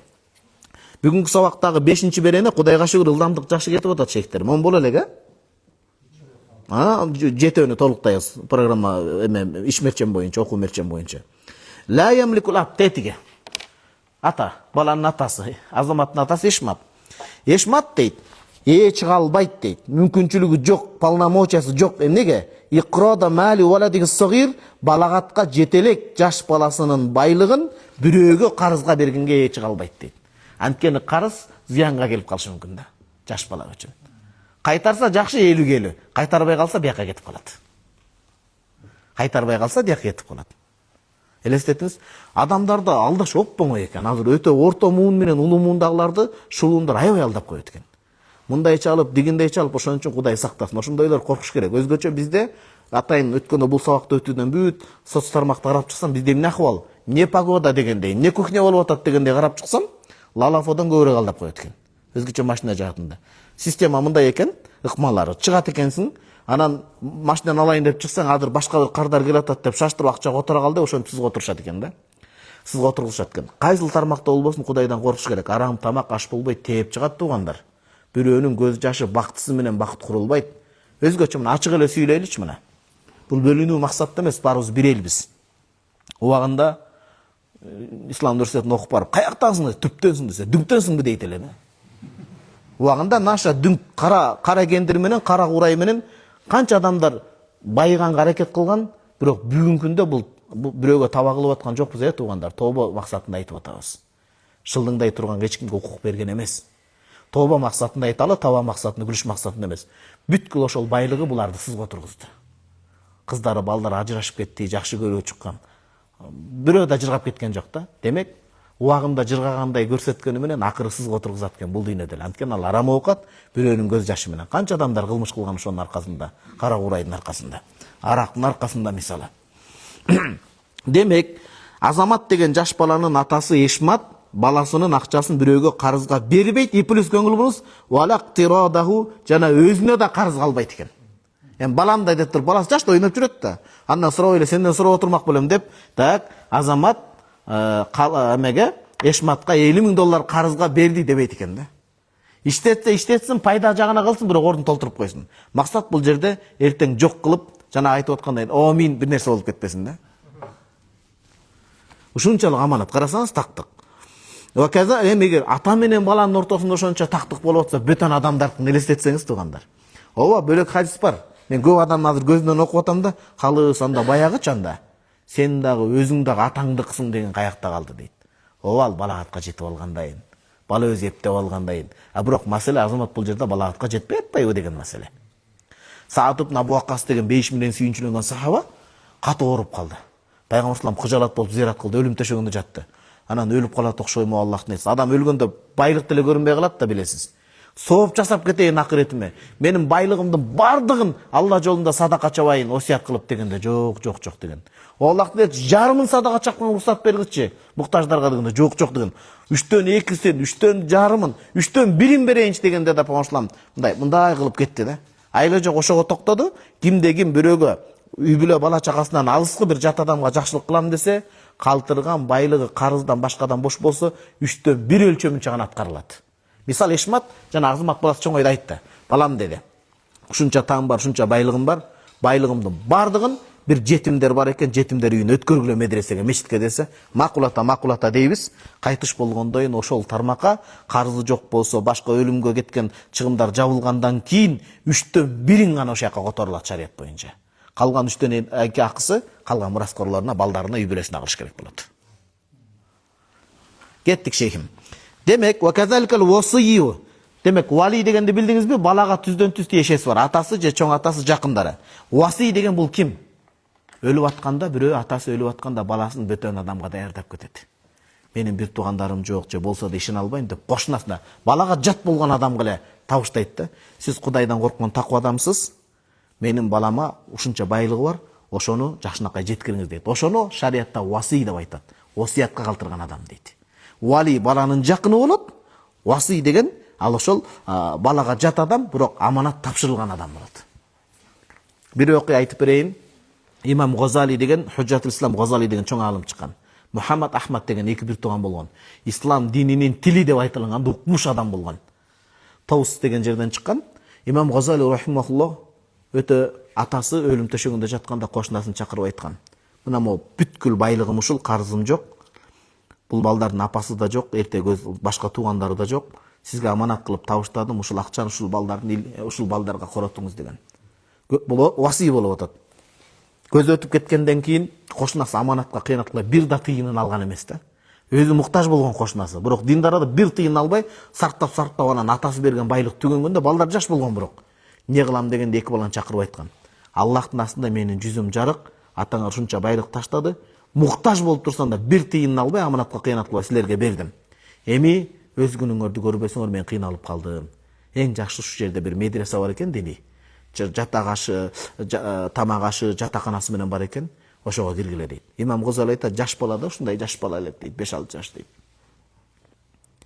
Биздин максат дейт, илим билим кызык эмес дейт. Бизге дейт, курсак тойсо болду максатта киргенбиз ал жерге дейт. Эптеп күн көрүп талаада калбай, ачка калбай ошол жерге кирсек болду деп киргенбиз дейт.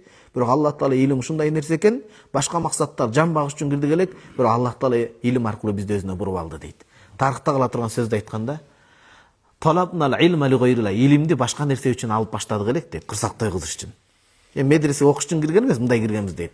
Та аба айякун иллалилла. Илимди биз башка максатта алалы деп кирдик элек, бирок илим моюн бербей койду дейт. Акыры бизди Аллах Таалага алып барды дейт. Ниети түздөп Аллах Таалага алып барды дейт. Демек илимди канча мээнет менен окуса, адамды түздөп алып барат экен, анткени бул нур экен. Ошон үчүн илим билим тармагына инвестиция дегенибиз ушул. Ва кадалкал васи, васиди түшүндүңүз, жат адам. Жана кошунасына же бир таква адамга тапшырып кеткенде имамга, васи адамга ла яжузлаху уруксат эмес дейт. Аны юкрида малал етими, жетимдин малын карызга берген уруксат эмес дейт. Карызга бербей эле аныкы туруп турсун дейт. Карызга берген сооп, бирок жетимдин акысы эмес экен да. Жетим деп акысы таба албай калбасын. Валан яктарыда линафсиги, же ошол адам жетимдин акысынан өзүн алганга дагы болбойт дейт. Өзү эле самосуд кылып. Аны үчүн сотко, казыга барыш керек, сот полномочия уруксат бериш керек, ошондой соттон каттатып туруп гана өтпөсө, анда дагы жок дейт. Анткени адам жеп кой берет. Сизге бир укмуш окуяны айтып берейин. Сүйүнбөйсүз го, бирок сыздайсыз. Сиздерди мен капа кылыш максатта эмес, бул ачуу чындык. Ооруну жашырсаң өлүм ашкере кылат. Ислам дининде вакыф деген укмуш күч бар болчу да, вакыф деген түшүнүк. Вакыф деген эмне ата? Вакыф деген карапайым сөз менен түшүндүрөйүн ата. Кыймылсыз мүлктү муктаж адамдарга берүү. Мисалы, могу мечиттин жерин Абба шейхибиздин мисалы жеке тилкесиндеги жер эле дейли. Ушул жерди бул киши Кудай Тааланын ырыксаты үчүн, Кудай Тааланын ыраазычылыгы үчүн вакыф Аллага берди. Алланын өзүнүн мүлкүнөн Алланын мүлкүн өткөздү. Болду, мечит курулганда бул киши бул жерге чыга албай калат. Алланын мүлкүн өттү. Кыймылсыз мүлктү өзүнүн мүлкүнөн Алланын мүлкүнө туура пайдалануу максатында өткөрүү. Мечит кыяматка чейин бул жерде канча адам намаз окуйт. Бүт сооп сизге кете берет курган адамдарга, берген адамдарга. Ошону вакыф дейт. Кыймылдуу нерсеге болгон, кыймылсыз нерсе. Кийин кыймылдуу нерсени айла жок зарылчылык үчүн кошкан. Унааны башканычы. Ошондо ислам дини вакыф менен күркүрөп турган. Усман Родан билесизби? Согушта кыйналганда башка болгондо да кудукту берди, жанагы Куба мечитинде башканы берди. Ошо менен ислам күчтүү болуп келген. Жетимдер талаада калган эмес, жесирлер талаада калган эмес, эч кандай бечара мискин калган эмес, үй жайлар болгон. Башка бир нерсеге инвесторлорго башкага муктаж болгон эмес. Бирок мунун түбүнө кимдер жетти десе, ачкөз, аты мусулман, бирок заты капырдан жаман болгон ачкөз дүйнөкөр адамдар вакыфтын түбүнө жетти дейт. Ошентип өздөрүнү жаздырып коюп, тигинтип арендага бере коюп, анын өзүнүн өкүмдөрү буяка бере коюп, анан өздөрүнө өзү зулумдук кылды дейт. Карасаңыз. Кээ бир таксырлар айта берет го, 4 аял болсо, молдекелер калыстамда өзгөчө сиз катуу тура бересиз бир аялга деп, тияктан сыражындамда катуу тура берет экен бир аялга деп, исламда бар нерсе го деп кээ бирөө мындай. Өткөндө сыражындамда айткан, монтип көкүн көтөрөт да. Исламда бар нерсе, бирок мыйзамдан уруксат берип койсо, көп аялдар зулумга алып кетмек. Бул акыйкат нерсе. Адам ойлой бериш керек, дегенде неге адам даяр болбойт да ал нерсегечи. Адам даяр эмес. Канча кыз карындаш ий жашына калып кетмек болсо, исламда бар нерсе, бирок адам ага даярбы жокпу деген маселе бар да. Бир аялдын акысын бере албайбыз, анан каяктан анан. Та чубак устазга бирөө суроо айтат го, сен 15 катаң бар экен депчи. Жок, болбойт сага депчи. Кеттик туугандар. Мен айтайын деген нерсени түшүнүңүздөр да. Вакыфтын түбүнө ачкөздүк, дүйнөкорлук, дүйнөпарастык, көркөөлүк ошого жеткирген. Бул 5-нчи эме болду. Келиңиз, эми 6-чыга келдик. Бир аз сабыр кылып коесуздар буюрса. 6-чы берени 786 берени карызга тиешелүү. Яжибу алал мустақрид, карыз алган адамдын мойнуна милдет болот. Родду мислел аяни, алган карыздын мисил, ордун баскан ошо мисилин төлөп бериш керек. Ал муктара кодран өлчөмүнөн кемитпей, ва сыпатын сыпаттан кемитпей. Шейхте мен 100 000 сом алдым. 100 000 бул өлчөмү, сом экендиги бул сыпаты. 100 000 сом менен 100 000 сом алдым, 100 000 сом алып барып кайтарып беришим керек. Анан кийин доллар кайтарып берип коеюн десем болбойт, бир гана сиз ыраазы болсоңуз гана болот. Анткени ал жерде инфляция ойноп кетет, башка болуп кетет, акчанын куну түшүп кетет, чыгып кетет деген маселе бар. Демек, карызда түпкүлүгүндө кандай өлчөм, кандай сыпатталса, ошондой кылып кайтарып бериш керек. Эми Кудай сактасын, мисалы дейличи, бир тууганым, мисалы. Мен сизден мисалы деп коелучу. Кайсы бир өлкөнүн акчасында карыз алдым. Кийин бир нерсе болуп кетти, ал акча жок болуп калды.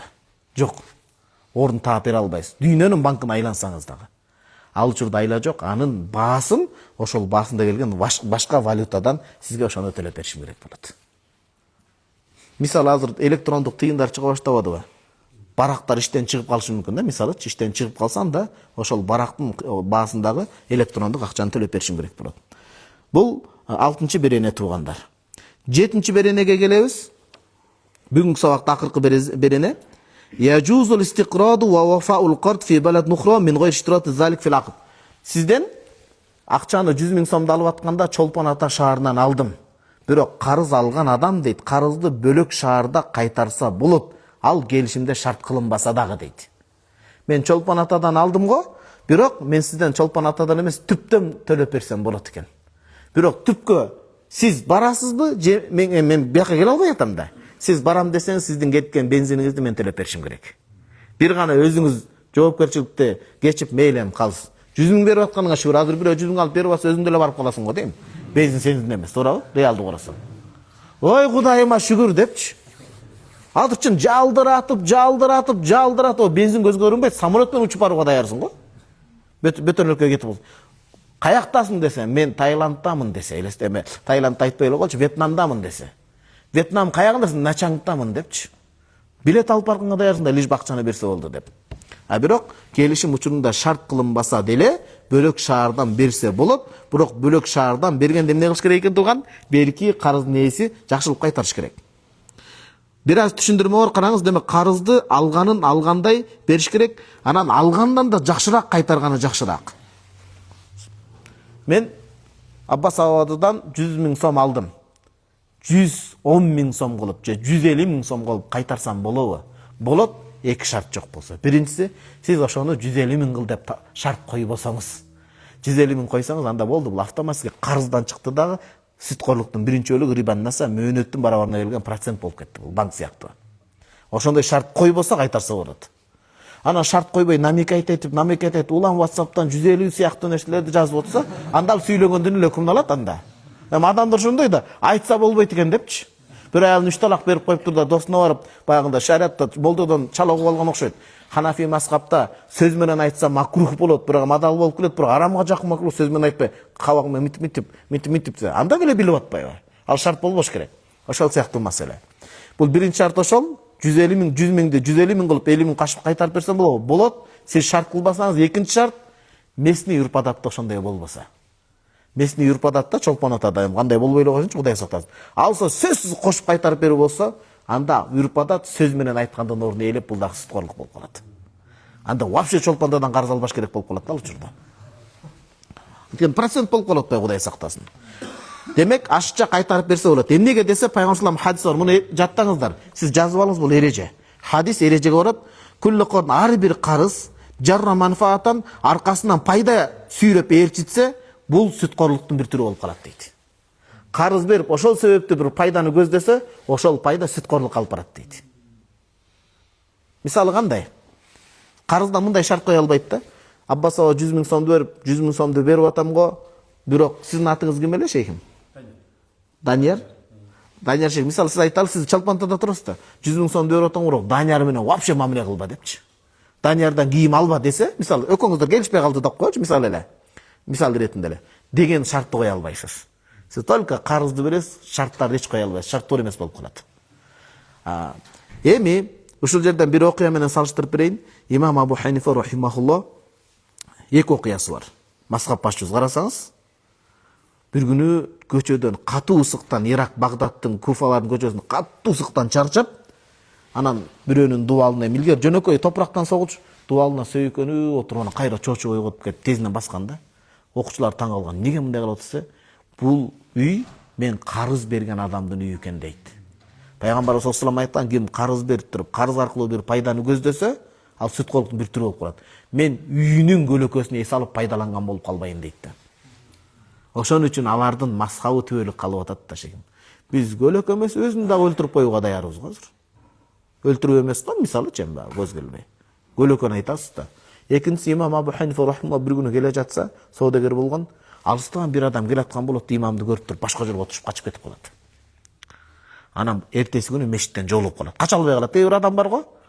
Көрмөксөнгө салып кетет да, салам берүүчү. Айла жок тутулуп калат анан. Айла жок тутулуп калса, анын бетин кызартпай акырын көрмөксөнгө салып коюш керек болот, дейби? Өзү анан качып барса, колунан кыстап алыпчы. Анан айтат Имам Абу Ханифа рахимахулла, эми баягы өзүнүн эме неге кече ушундай болуп качып калдыңыз? Мен сизди капа кылдым деген жок. Мен сизге карыз элем дейт. Унутуп калыптыр да карыз бергенин дагы. Мен сизге карыз элем, азыр шартым болбой атты эле дегенде айткан, субханалла. Ортодогу дүйнө үчүн экөөбүздүн мамилебиз ушуга барды го. Аллага касам ичип айтам, ортодо канча карыздын бардыгын кечтим деген да. Мусулмандын аброю акчадан жогору турат депчи. Бул эки окуя, кеттик шейхтерим. Бул жерде дагы эмне айтылган? Пайгамбарыбыз саллаллаху алейхи хадисте айткан экен, хиярун нас адамдардын эң жакшысы, ахсанухум кодон, эң жакшы карызын өтөп бергени дейт. Жакшынакай баягы белек бекчек менен алып барып берип койгон жакшы экен. Аллах ыраазы болсун жамаат. Бүгүн баягы пландалган, мерчемделген 7 берене бүттү. Эми келиңиздер суроо жоопко кезек берели. Эртең калган 7 берене, Кудайым буйрса. Сабак пайдалуу эле болуп атабы жамаат? Аллах ыраазы болсун. Устаз дейт, аябай мээнет кылып караңызчы, мындай экономда көрдүңүзбү мына? Өсөбүз. Устаз дейт, апам дейт, мурун намаз окуучу. Берели у менен. Кийин оорусуна байланыштуу ушул жерге, тиги жердеги у бияка кетип калыптыр. Эми туура эле азыр ачкасыз да, тамак жебей келген окшойсуз да, бир болсочу. Апам катан издебей эле сурун өзүнө көңүл буралчы. Намаз окуучу кийин оорусуна байланыштуу окубай калды.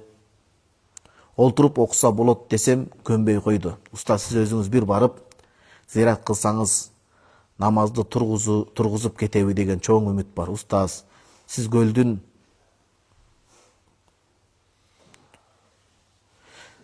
дейт. Кургаган кесмесин сагынсаңыз керек. Үйгө бир келип даамсызып ооз тийип кетсеңиз, апама кезип кете аласыз. Кече сизди сурадык да биз. Жамаат эсиңиздердеби? Кече сизди сурадык, баралы депчи. Эртең бизде аз күн калып атат, бир тууганым. Эртең күндүз мына Даянканын номерин алыңыз, инебиздин. Эртең күндүз апаңызга зыярат кылып баралы. Кичине белек бекче алып, сиздин апаңыздын намаз окуп калганы биздин апабыздын намаз окугандай сүйүнөбүз. Суроонун эси эртең сөзсүз барабыз. Азыр чыккандайым, куфтандан кийин парзынан эле чыгабыз. Харике инебиздин номерин алыңыз, иншалла барып түшүндүрөлү. Канча бактылуулук бул. Канча бактылуулук. Пайгамбарыбыз саллаллаху алейхи вассаламдын кошунасы бар эле, жөөт. Пайгамбар салам билесиз да, кошунага кандай жакшы мамиле кылат эле. Кандай жакшы мамиле кылат эле. Анан кошунасынын баласы ооруп атат дегенден бүт ишин, зарыл ишин токтотуп, кошунасынын баласына зыярат кылып барганда кадимгидей жүрөктөрү жибип кетет да. Болсо аябай кастык кылышат эле. Анан баласы өлүм жанда кыйналып турганда Пайгамбар салам катуу кыйналып, сен катуу кыйналып атасың. Ла иляха иллаллах, Мухаммад саллаллаху алейхи келме келтирчи, кыяматта өзүм сага шапаат көтөйүн дейт да. Дегенде баласы элесин карап, не кылайын дегенде, аты Абал Касым, моюнсун, кулагына баш ий дегенде, зыяраттын пайдасы да. Экинчи бир зыяраттын пайдасы, карасаңыз, муну Имам Рози Тафсир Мафатихил Гойб китебинде алып келген. Укмуш биздин мазхаб башчыбыз. Кошунасы мажуси отпарас эле. Анткени Иракта отпарастар көп болчу да түбүндө. Анан отпарас күнүгө душмандык кылат эле Имам Абу Ханифа. Бир күнү жок, экинчи күн жок, 3 күн жок, туптумузун. Имам Абу Ханифа кыжалат болуп, "Не болду бул жок?" Адам көнүп калат экенсиң да бирөөгөчү.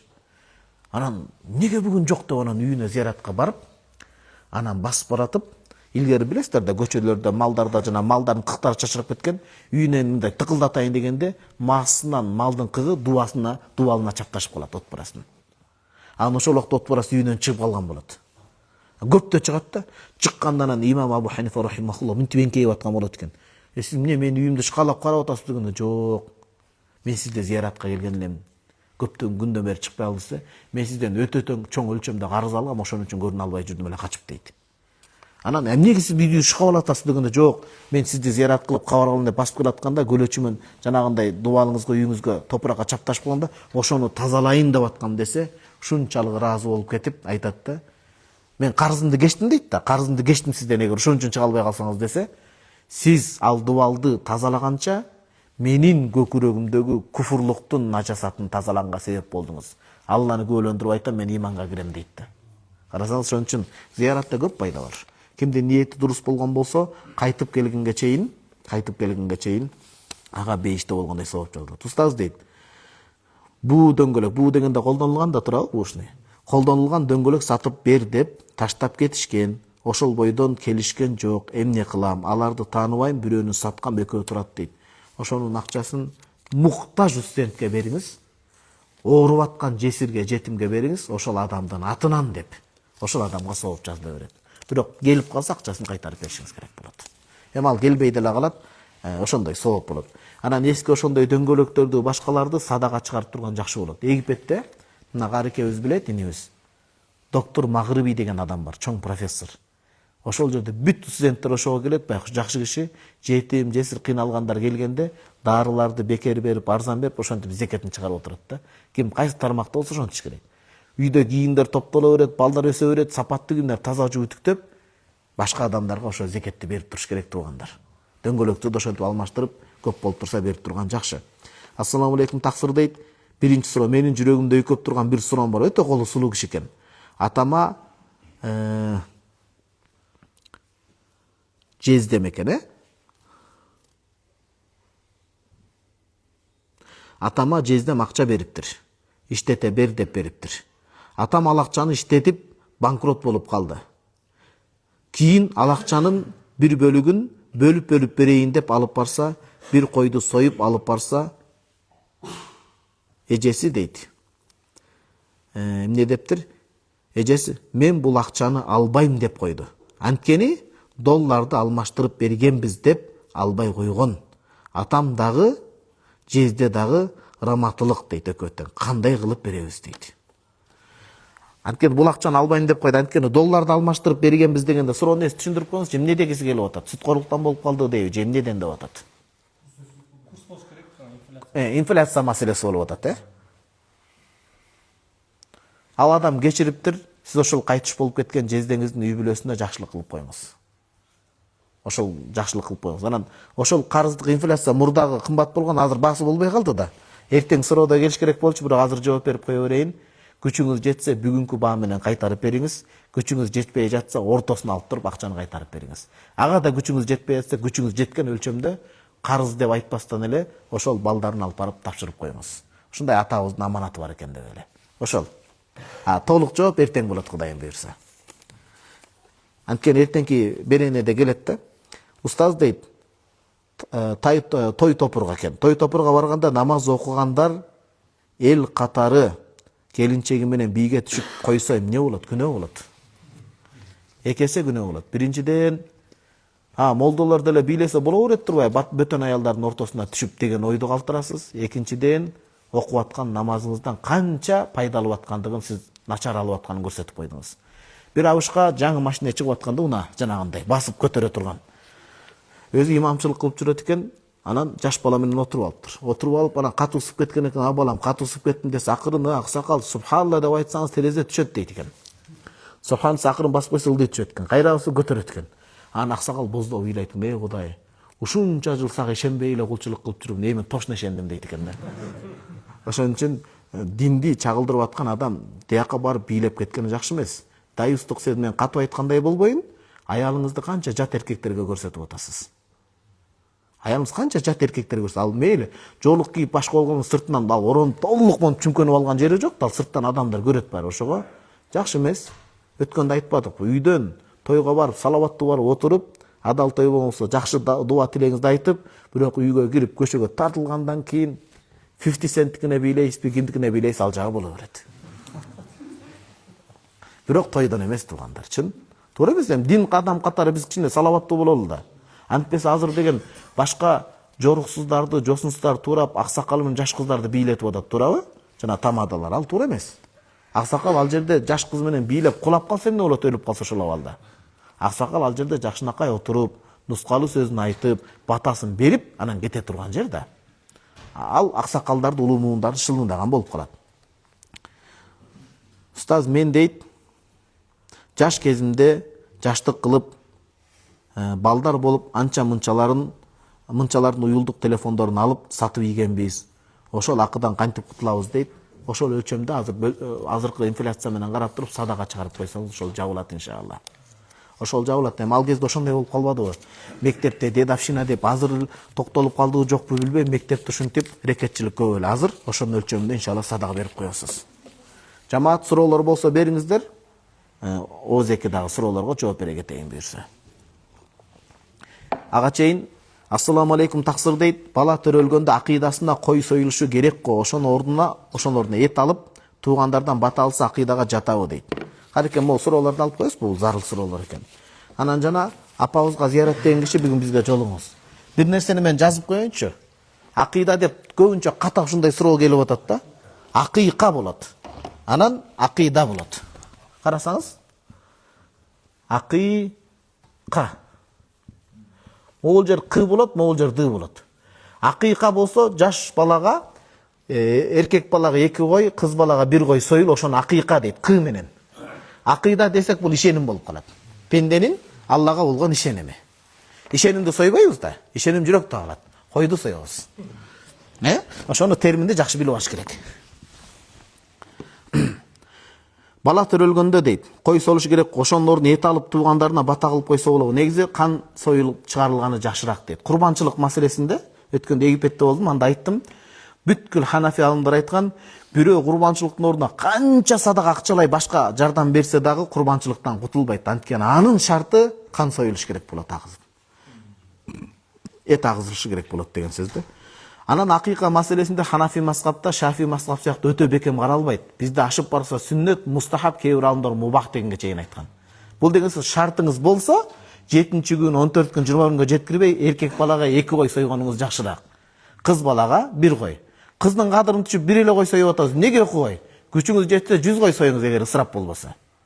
Бирок 1 кой союлуп атканы, эркек балага 2 кой союлуп атканы, эркек жаштайынан 2 жоопкерчиликке үйрөнсүн деген жышаам бар. Өзү үчүн, келечек жубай үчүн деген сөз. Бул жерде аял ылдый коюу эмес. Аял заты төрөлгөндөн кайтыш болгонго чейин камкордукка алынган. Экинчи суроо, ассаламу алейкум таксыр дейт. Устаз дейт, асыр намаз менен шам ортосунда кайсы намаз окулат дейт. Асыр менен шам намазынын ортосунда нафил намаздар окуу макруу болот. Нафил дегенде сүннөт намаздарда парз менен важиптен кийинкилерин айтып атабыз. Каза намаздарды окуйсуз. Мойнуңузда калып кеткен. Назыр кылган, милдет кылган намаздарды окуйсуз. Мисалы, сиз айткансыз Кудайга сөз берип, жараткан Алла, менин балам быйыл орто мектепти кызыл менен аттестат менен бүтө турган болсо, өзүңө 1000 рекет мындай намаз окуймун деп. Ошо 1000 рекетти сиз эми эртерээк кутулуш керек, моюнга милдет болуп калды. Бул сүннөт эмес, бул важип. Ошону окусаңыз болот. Парз менен важип намаздарды окуйсуз. Же витр намазын калып кеткен казаларын окуп берсеңиз болот. Үчүнчү суроо, ассаламу алейкум. Зара 2 агыласыз, чыгаргандан кийин аркасынан суюктук чыгып кетсе, кокусунан гусул бузулабы? Ал суюктукту карап көрөбүз. Алдын ала кечирим сураймын. Бул суроо суралып калды, ошон үчүн мен түшүнүктүү кылып жооп беришим керек, Кечирип коесуздар, адепсиздик болсо. Эркек кишиден чыккан суюктук 3 түрлүү болот. Кечирим сурайбыз баарыбыз. Биринчи суюктук зара кылгандай аппак болуп чыгат. Бул көбүнчө медицинада простата оорусунан болуп калат. Ал дааратты гана сындырат, гусулду бузбайт ал. Ал адам дарыланыш керек.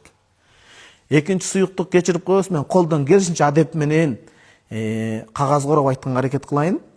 Адал никенин алкагында кириш сөз деп коелучу. Аял менен күйөөнүн ортосунда адал нике алкагында кириш сөз болуп атканда чыгып кеткен суюктук аны мазиюн дейт, мазиюн. Ал мазиде даарат бузулат, гусул бузулбайт. Ушул мази медицинада укмуш орунга ээ экен да. Аллах Таала ошо адал нике алкагында жубайлар кириш сөз кылып аткан учурунда, пресло кириш сөздө биринчи мазинин чыгарганы өзгөчө эркек адамдан. Аялдын жатыны рак илдетине чалдыкпасын деген сөз да. Жатын шунчалык сезгенче экен аял, ал таза нерсе, микроб, бактерия бар болуш керек. Ошон үчүн мусулмандар сүннөткө турат. Ошон үчүн мондай колпочок алыныш керек, мындай кылып сырты. Сырты алыныш керек, кечирип коесуз. Неге? Анткени сырт алынмаса, алынып анан жазып атпайбыз. Кысырты менен кантип жазасыз? Алдын ала кечирим сурайм. I am sorry, we are sorry, мен де кечирим сурайбыз, силер де кечирим, баарыбыз кечирим сурайбыз. Бирок түшүнүктүү болуш керек. Эгер могул нерсе алынбаса, могул жерде бүт өтө назик жер экен да, жан жер. Бул жерде бүт микроб топтолот да, медиктердин айтымына караганда, булар тастыкталган, аялдын ичине микроб алып кире берет, аял барып көңүл урбаса, ошол жер оорукчан болот, анан жатынына микроб толот, балалуу болбой калат ал. Сезгенчек болуп калат. Бул биринчи маселе. Мази эмне үчүн чыгып атса, медициналык Кудай Таалам жараткан кудуретин караңыз. Алла Таала сигнал бердирип атат да, ден аркылуу. Бүт жана урук келе турган каналдарда мази, ичке суюктук, жабышчак, илечек суюктук келип, тап-таза кылып тазалайт экен. Кийин уруктук боло турган болсо, кириш сөз менен бүтүп калбай, китеп толук окула турган болсо деген сөз.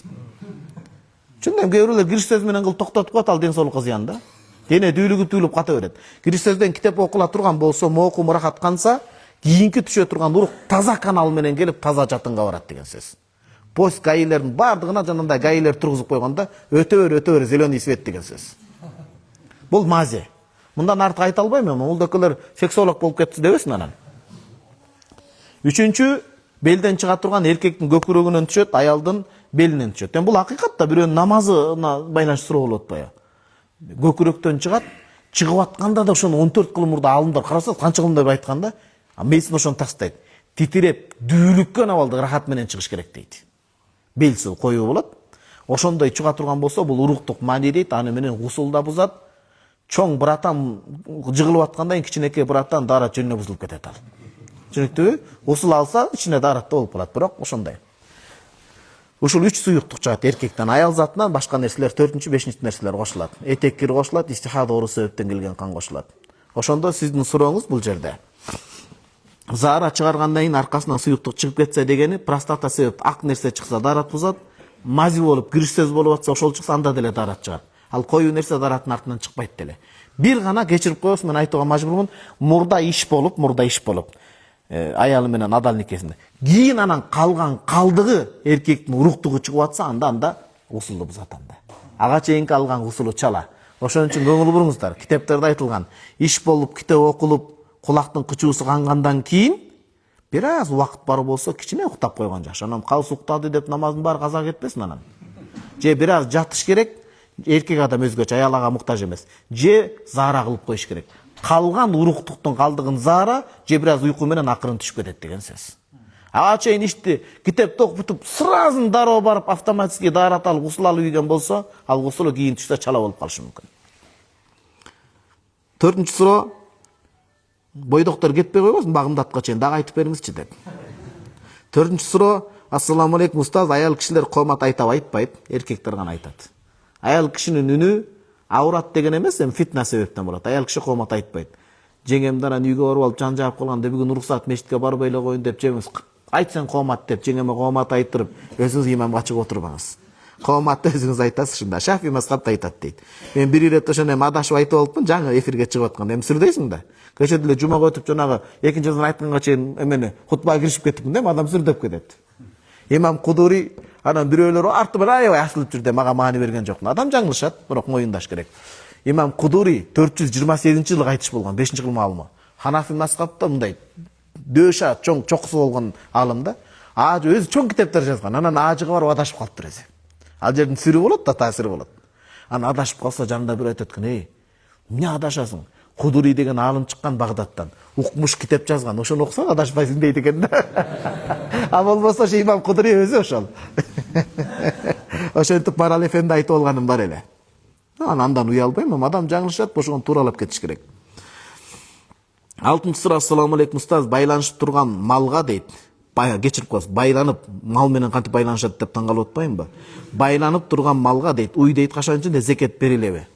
Байланып турганда 6 ай жана андан көп үйдө байланып турса, көңүл буруңуз, 6 ай жана андан көп. 6 ай бизде өтө зарыл. Жарым жыл деген сөз болот атпайбы? Жем чөп берип үйдө байлап турсаңыз, андан зекет берилбейт. Анан 2-3 ай эле үйдөн кышкысын айла жок үйдөн байлайсыз да талаага чыгарып ийбейсиз. Калган 6 ай андан көбү талаада оттоп жүргөн болсо, андан зекет берилет. Анан согум кабы башкага каралат. Үйдөн байлап согум үчүн болсо зекет берилбейт, бирок 6 айдан көп үйдөн жем чөп берип байладыңыз, зекет берилбейт андан баба. Бирок бизнес кылып алып сатсаңыз, анда акчанын, алтын күмүштүн зекетин бересиз ал учурда. Андан кийин 7-чи суроо, ассаламу алейкум дейт. Эгер мага хайз, алдын ала кечирим сурайм, кээ бир суроолорго жооп бериш керек болот. Этеккир аял кишинеки. Эгер мага хайз этеккир 15 жашымдан баштап келген болсо, каза намазды хайз келген күндөн баштап санайбы же 9 жаштанбы? 15 жаштан баштап санайсыз. Хайд бул аннык аялды, аял заты балаатка толду деген аннык ачык белги болот. Эркектердики уруктук алык белги болгондой эле. Үн өзгөрүп, мурутчу өзүнчө эле делебой адам болуп калат го. Аялдыкы хайздан баштап эсептелет, 9 жаштан эмес. Ушуну көңүл буруп коюңуздар. Аял кишиде эрте балагатка жетүүсү 9 жаштан болот, 12 жаштан деген бир фатва бар, 15 жаштан деген бир фатва бар, дагы бир Ханафи мазхабта чогулуп 18 деген бар. Кайсы бирин алабыз десе көңүл буруңуз. Эгер кыз киши 9 жашта этеккир келип калса болду, ошондон баштай берет. Негизги белги балагатка жеткен этеккирден болот. Этеккир кечигип калса, анан экинчи орунда жаш деген сөз да, муну түшүнүп алыңыздар. Эмчиңиздер, бул өтө керектүү. Мисалы кыз киши этеккир келген жок, этеккир намаз окуш керек да. 9 жаштан өтүп атат. 9 жаштан өтүп атат, арттагы конокторго салам, Аллах таалам ыраазы болсун, досторубуз, кош келипсиздер. Анан Аллахтын мээрими тынчтыгы болсун. 9 жашта келген жок, 15 жашты күчтүк келген жок, 18 жаш болоюн деп атат. Болду, эми 18 жаштан арда анын кичинекейлиги калат беле. Шариаттын жүгү жүктөлдү, этеккир көрбөсөңүз да биягын эми сиз намаз окуйсуз деген сөз. Каза намаздарды кантип эсептейбиз? 9-дан баштайбызбы, оор болуп калат го, же 15-тен 18-ден? Орто кабыл 15-тен алат деген алымдар бар. Бирок этияттык үчүн 9-дан баштаган жакшы, кыз киши, эркек 12 жаштан. 8-чы ассаламу алейкум дейт. Азыркы учурда блокнотко же дептерге тилектериңди жазсаң ишке ашат деп үйрөтүшөт. Көптөр мен блокнотко жазгандан баштап ишке ашып баштады дешет. Шарият боюнча канчалык деңгээлде туура сураныш кенен жооп берсеңиз? Өтө жудайам кенен жооп берейин бул суроого. Суран айтып атпайсызбы? Бүгүн эле мына блокнот алып келдик, деген унаада калды. Бул өткөндө Күрөш федерациясынан Илгиз досубуз белекке берилген эме. Блокноттун бардыгына жазып салдыңыз. Мен деген бай болушум керек, мен деген мындай болушум керек, мындай болушум керек деп, бирок жалкоо болуп жата бересиз. Эч нерсе чечпейт. Жазып коюп, бирок аракет болбосо, ал жазган эч нерсе чечпейт. Демек, бул жерде жазган нерсе чечүү үчүн болгону жазуунун дагы психология дорду бар. Болгону жазган нерсе айтканга караганда көбүрөөк маани берет. Улам ачып карайсыз, бул амал кылууга түрткү болот деген сөз. Имам Шафи рахман айткан, илим алып атканда жазган нерсе калат. Бул илим мергенчиликке чыккан сыяктуу. Бардыгын эле ок тийбей калса качып кетиши мүмкүн, бирок баягындай эмне деп коет эле, капкан. Ошондо жазуу капкан сыяктуу дейт. Сиздин огуңуз тийбей калса да качып барып капкан келешип калса калмалып калат дейт. Ошон үчүн жазуу ошол тармактан гана жардам берет. Бул көргөнчө аффирмация жана башка деп туура эмес нерседен келген нерсе болуп калат. Жазып амал болбосо, аны менен адам байышы деле, илимдүү болушу деле кыйын. Бул жазуу жарым аракет, жарым бөлүк. Калганын амал жүзүндө аткарыш керек. Ошондой немелер психологиялык туура эмес нерселер кирип кеткен. Отуруп алып, мен баймын деп айтсаң бай болуп кетесиз, аффирмация деп. Ал өзүңүз алдагандык жөн эле. Анан адамдар йогага барып тилек тиленип, буяка туруп барып тилек тиленип, буяка эң жакшы нерсе намазда бүт нерсе камтылган, медитация. Намазды окуп жараткандан дуа кылыш керек, тобокел кылыш керек. Бүгүн бир таксыр менен отурдум. Таңкы тамактанууда укмуш изилденген бала экен. Менден бир 2-3 жаш чоңбу билбедим, бирок курагы аябай ошол баарлашуудан мен ырахат алдым да, айтат. Мындай токтонбой изилденет экен да ал адамчы. Ошо изилденген пикирман болгон адамга Аллах берет, башканы ачат. Анан жөн эле отуруп берген ачпайт. Ал айтат, күнүгө эртең менен багымдат намазын окугандайын бир жарым саат отуруп жараткан Алладан дуа кылам дейт. 3 нерсени сурайын дейт. Кагазга жазып алган элем. Биринчи нерсе, карасаңыз, Аллах ушул бүгүнкү күндө, мен билбейм, балким акыркы күн болуп калышмын, нафсимди тизгиндөөнү мага насип кыл деп дуа кылат экен. Нафси. Экинчи, жүрөк оорулардан мени сакта дейт. Анткени чоң алымдардын котормо китептерин окуп туруп, бүткүл нерсе нафсиден турбайбы, жүрөктөн турбайбы дейт. Ооба, бүткүл нерсе жүрөктөн. Жума хутбасында айткандай, жүрөк ооруларынан тазала дейт. Анан нафсимди тарып, анан үчүнчү, акылымды тунук зирек кыл. Бүгүн мен кимге жолуксам пайдалуу сөз угайын, же пайдалуу илим угайын, дүйнөмө жана акыреттүү нерсени угайын дейт. Бул сөз биздин эсмен экен. 3 нерсени сурайын дейт да.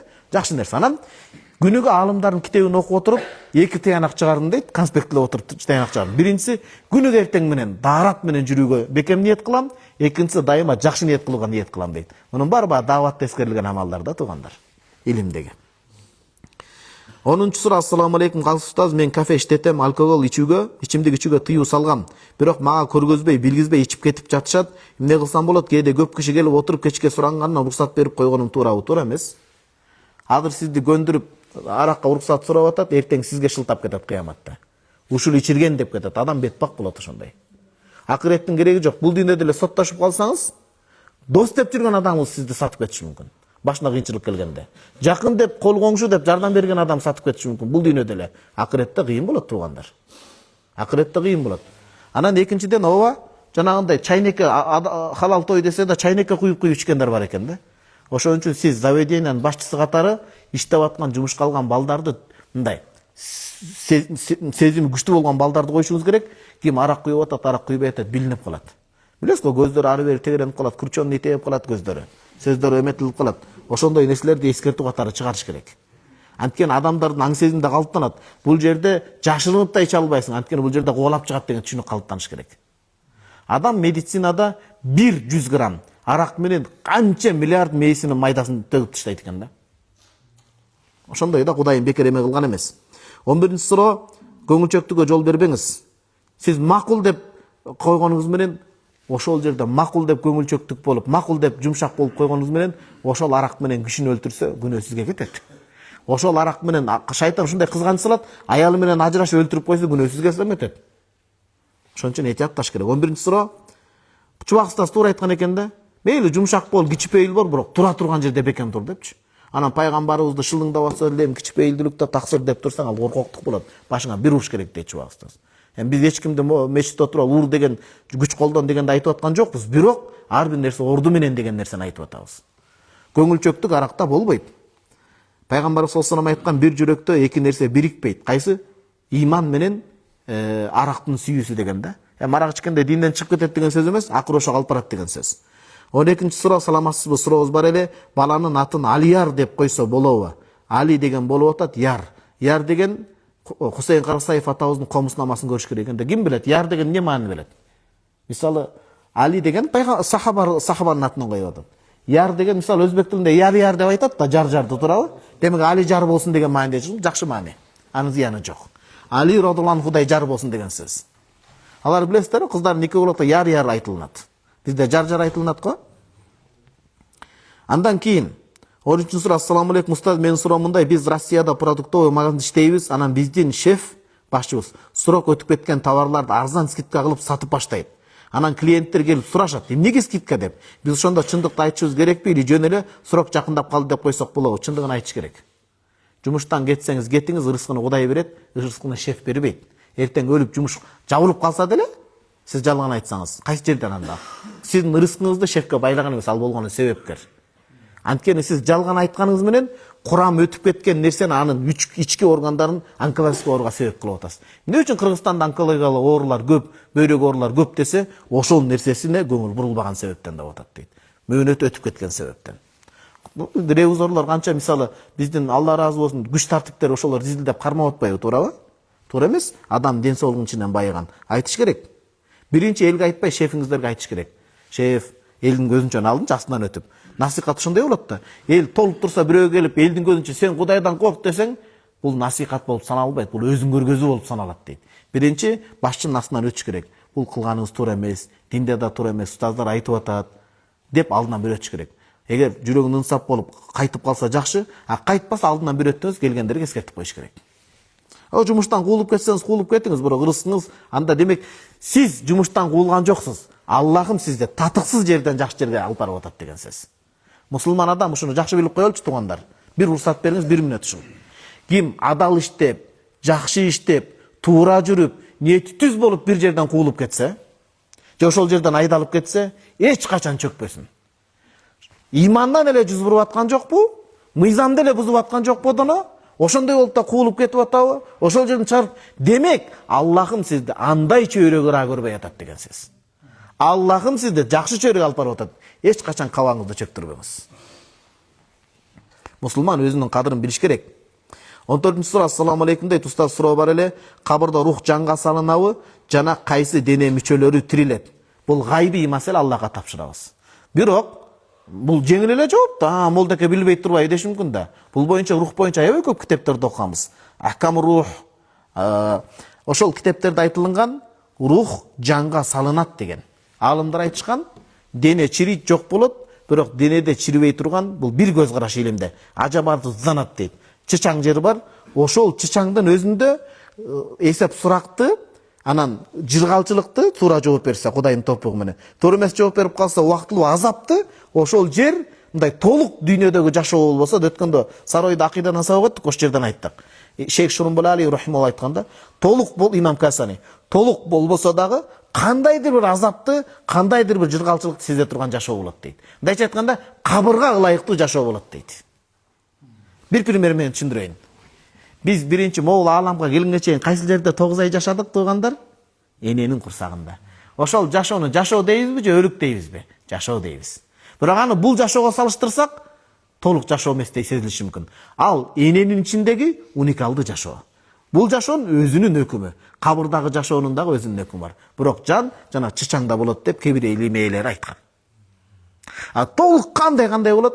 Барганда көрө жатабыз, ал жагы Аллахтын кудурети. 15-ci сура. Assalamu aleykum ustaz. Менин жүрөгүмдө үйгөн бир суроом бар эле. 7 жыл мурун ДТП болуп, бутумда шрам калып калган. Ошону жаптырам деп татуировка тарттыргам. Жаштык кылыптырмын, эми катуу өкүнүп отурам, гусул өтүп атабы же жокпу деп. Кайра өчүртөйүн десем, лазер менен күйгүзүп өчүрөт экен, сөз өчүрүш керекпи же чын ыхлас менен кечирим сурасам, кечиримдүү болуп гусул өтөбү, эмне кылсам болот? Гусул өтөт. Гусул маселесинде өтөт. Татуировканын астынан өтөт, бирок өтөт деди калыс, тарта бергиле дегенди айтып аткан жокмун. Азыр күтүп турсаңыз, аны айтам, татуировка болбойт. Күнөө, мусулман эместерге окшотуп атасыз.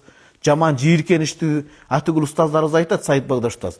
Ислам динин кабыл алып бирок жана жүрүшпөй татуировка менен ихрамдар кийип. Ошолорго силер кайра ихрамды ачуу сүннөт эмес, силер үчүн кайра жамырып жүрүү сүннөт деп айтам дейт Саид Багдаш устаз. Анткени силер адамдардын көңүлүн бурасыңар кайра дейт.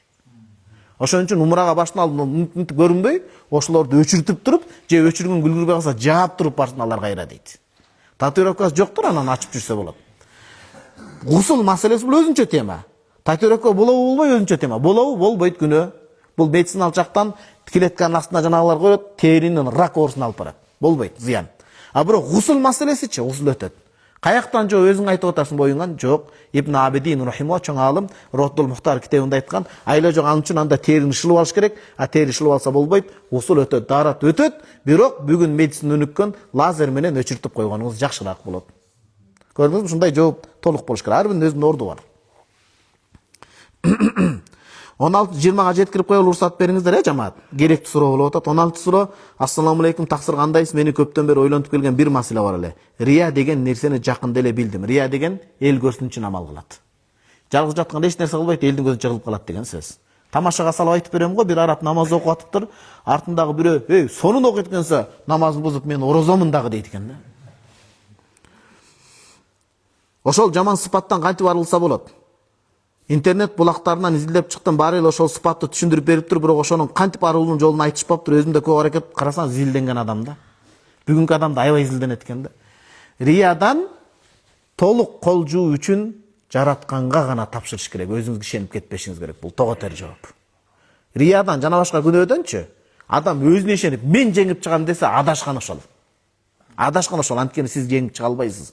Ла хаула ва ла куввата илля билля. Ибадат аткаруу үчүн да Кудайдын көмөгү керек, күнөөдөн алыс болуу үчүн да Кудай керек. Демек Кудайга тапшырыш керек. Аллах, менин жүрөгүмдө жок кыла турган рия бар экен. Рияны илимде кичинекей ширк деген амалды жок кылып таштайт. Хадистер бар, сен илим алдың, эмне болдуң? Мен илим таркат. Жок, сен мен ра үчүн эмес, сен адамдар алым деп макташ үчүн илим таркаткансың дейт. Жана башкаларга да айтат. Ошого жаратканга тапшырыш керек биринчи. Мен алсызмын, менден рия сыпатты алсал деш керек. Анан эл жок жерде Кудай үчүн ихласты күчөтүп көбүрөөк ибадат кылыш керек. Рия эмнеден келет? Себеби адамдар турган себептен келет. Эгерде мисалы молдо чөйрөсүндө рия андай болушу мүмкүн. Мисалы биз өзүбүз билген чөйрөнү айталы, саясатты же ырчыларды айтпайлы. Эки адам эле келип калса сенин сабагыңа, Кудай ырыскы. Эки адамга сабагыңды өтпөй, кейип, башыңды мынтип улам эле десең, анда бул ихласыңдын жоктугунун белгиси. Эки адам эми ачыгын айтканда нафсиге кыйын, эми көп келип калса дейсиң. Бирок эки адам келсе да бул пендечилик, демек бул жерде бир сыр бар деп 1000 адамга айткандай ачылып айтсаң, анда бул ихластуулугуңдун белгиси. Ошону экинчи себеп, ошол жалгыз кылганды ибадатты көбүрөөк кылыш керек. Үчүнчү, жашыруун садага берилсе алымдар айткан риядан арылат. Анткени акча чыгарыш кыйын экен. Бир алым айтыптыр да, эми адам экен да, молда экен. Эми ар бир адамыбызда кемчилик бар, эч ким периште эмес. Ушу тилимден кичине бир ушакчылыгы бар эле дейт. Бирөөдөн сүйлөп коетнум дейт. Кийин орозо тутуп баштадым дейт. Кой деп болбойт мага деп. Кийин бирөө ушактап коем, орозо тутам. Орозого да көнүп алдым, жеңил болот дейт. Кой бул болбой калды. Кой эми келип акча берейин деп. Ар бир нерсе белек экен да. Акча берип баштаганда эч кимди жамандабай калдым дейт го. Анткени акча чыгарыш адам оор да билесиз. Үчүнчү себеп ушул, азырынча 3 себеп. Анан толтуруп 40 нерсени айтсам, бирөөсүн да сиз эстеп кала албайсыз. Үчөөнү амал кылыңыз, кийинкисин кийин угасыз. Алымдар айтат ушундай деп. Мисалын айтып бердик. 17-сура. Ассаламу алейкум. Идишке касса ойносо арамбы же адалбы? Касса ойносо дегенде жана идишти сатып алып эметчет бекен да? Туура түшүнүп атамбы суроосун? Идишке касса ойносо болобу дейт. Касса деген баягы черный кассаны айтып атат да.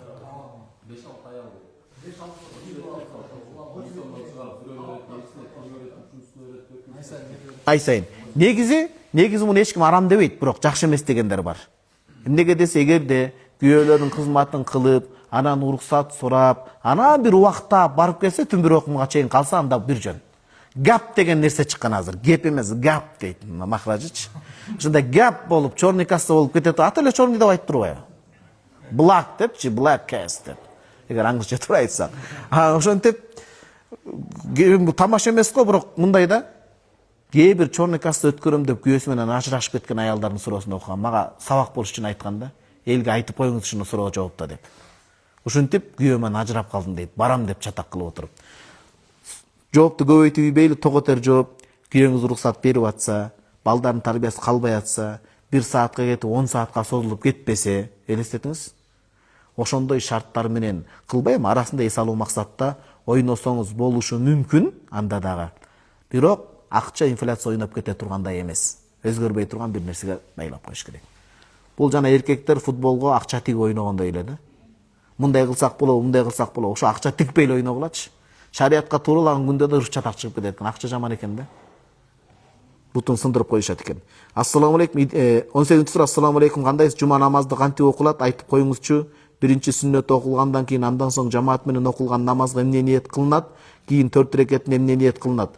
Ханафи мазхабта, муну 2 жыл мурда Чубак устаздын академиясында айтканбыз, 3 жыл болуптур.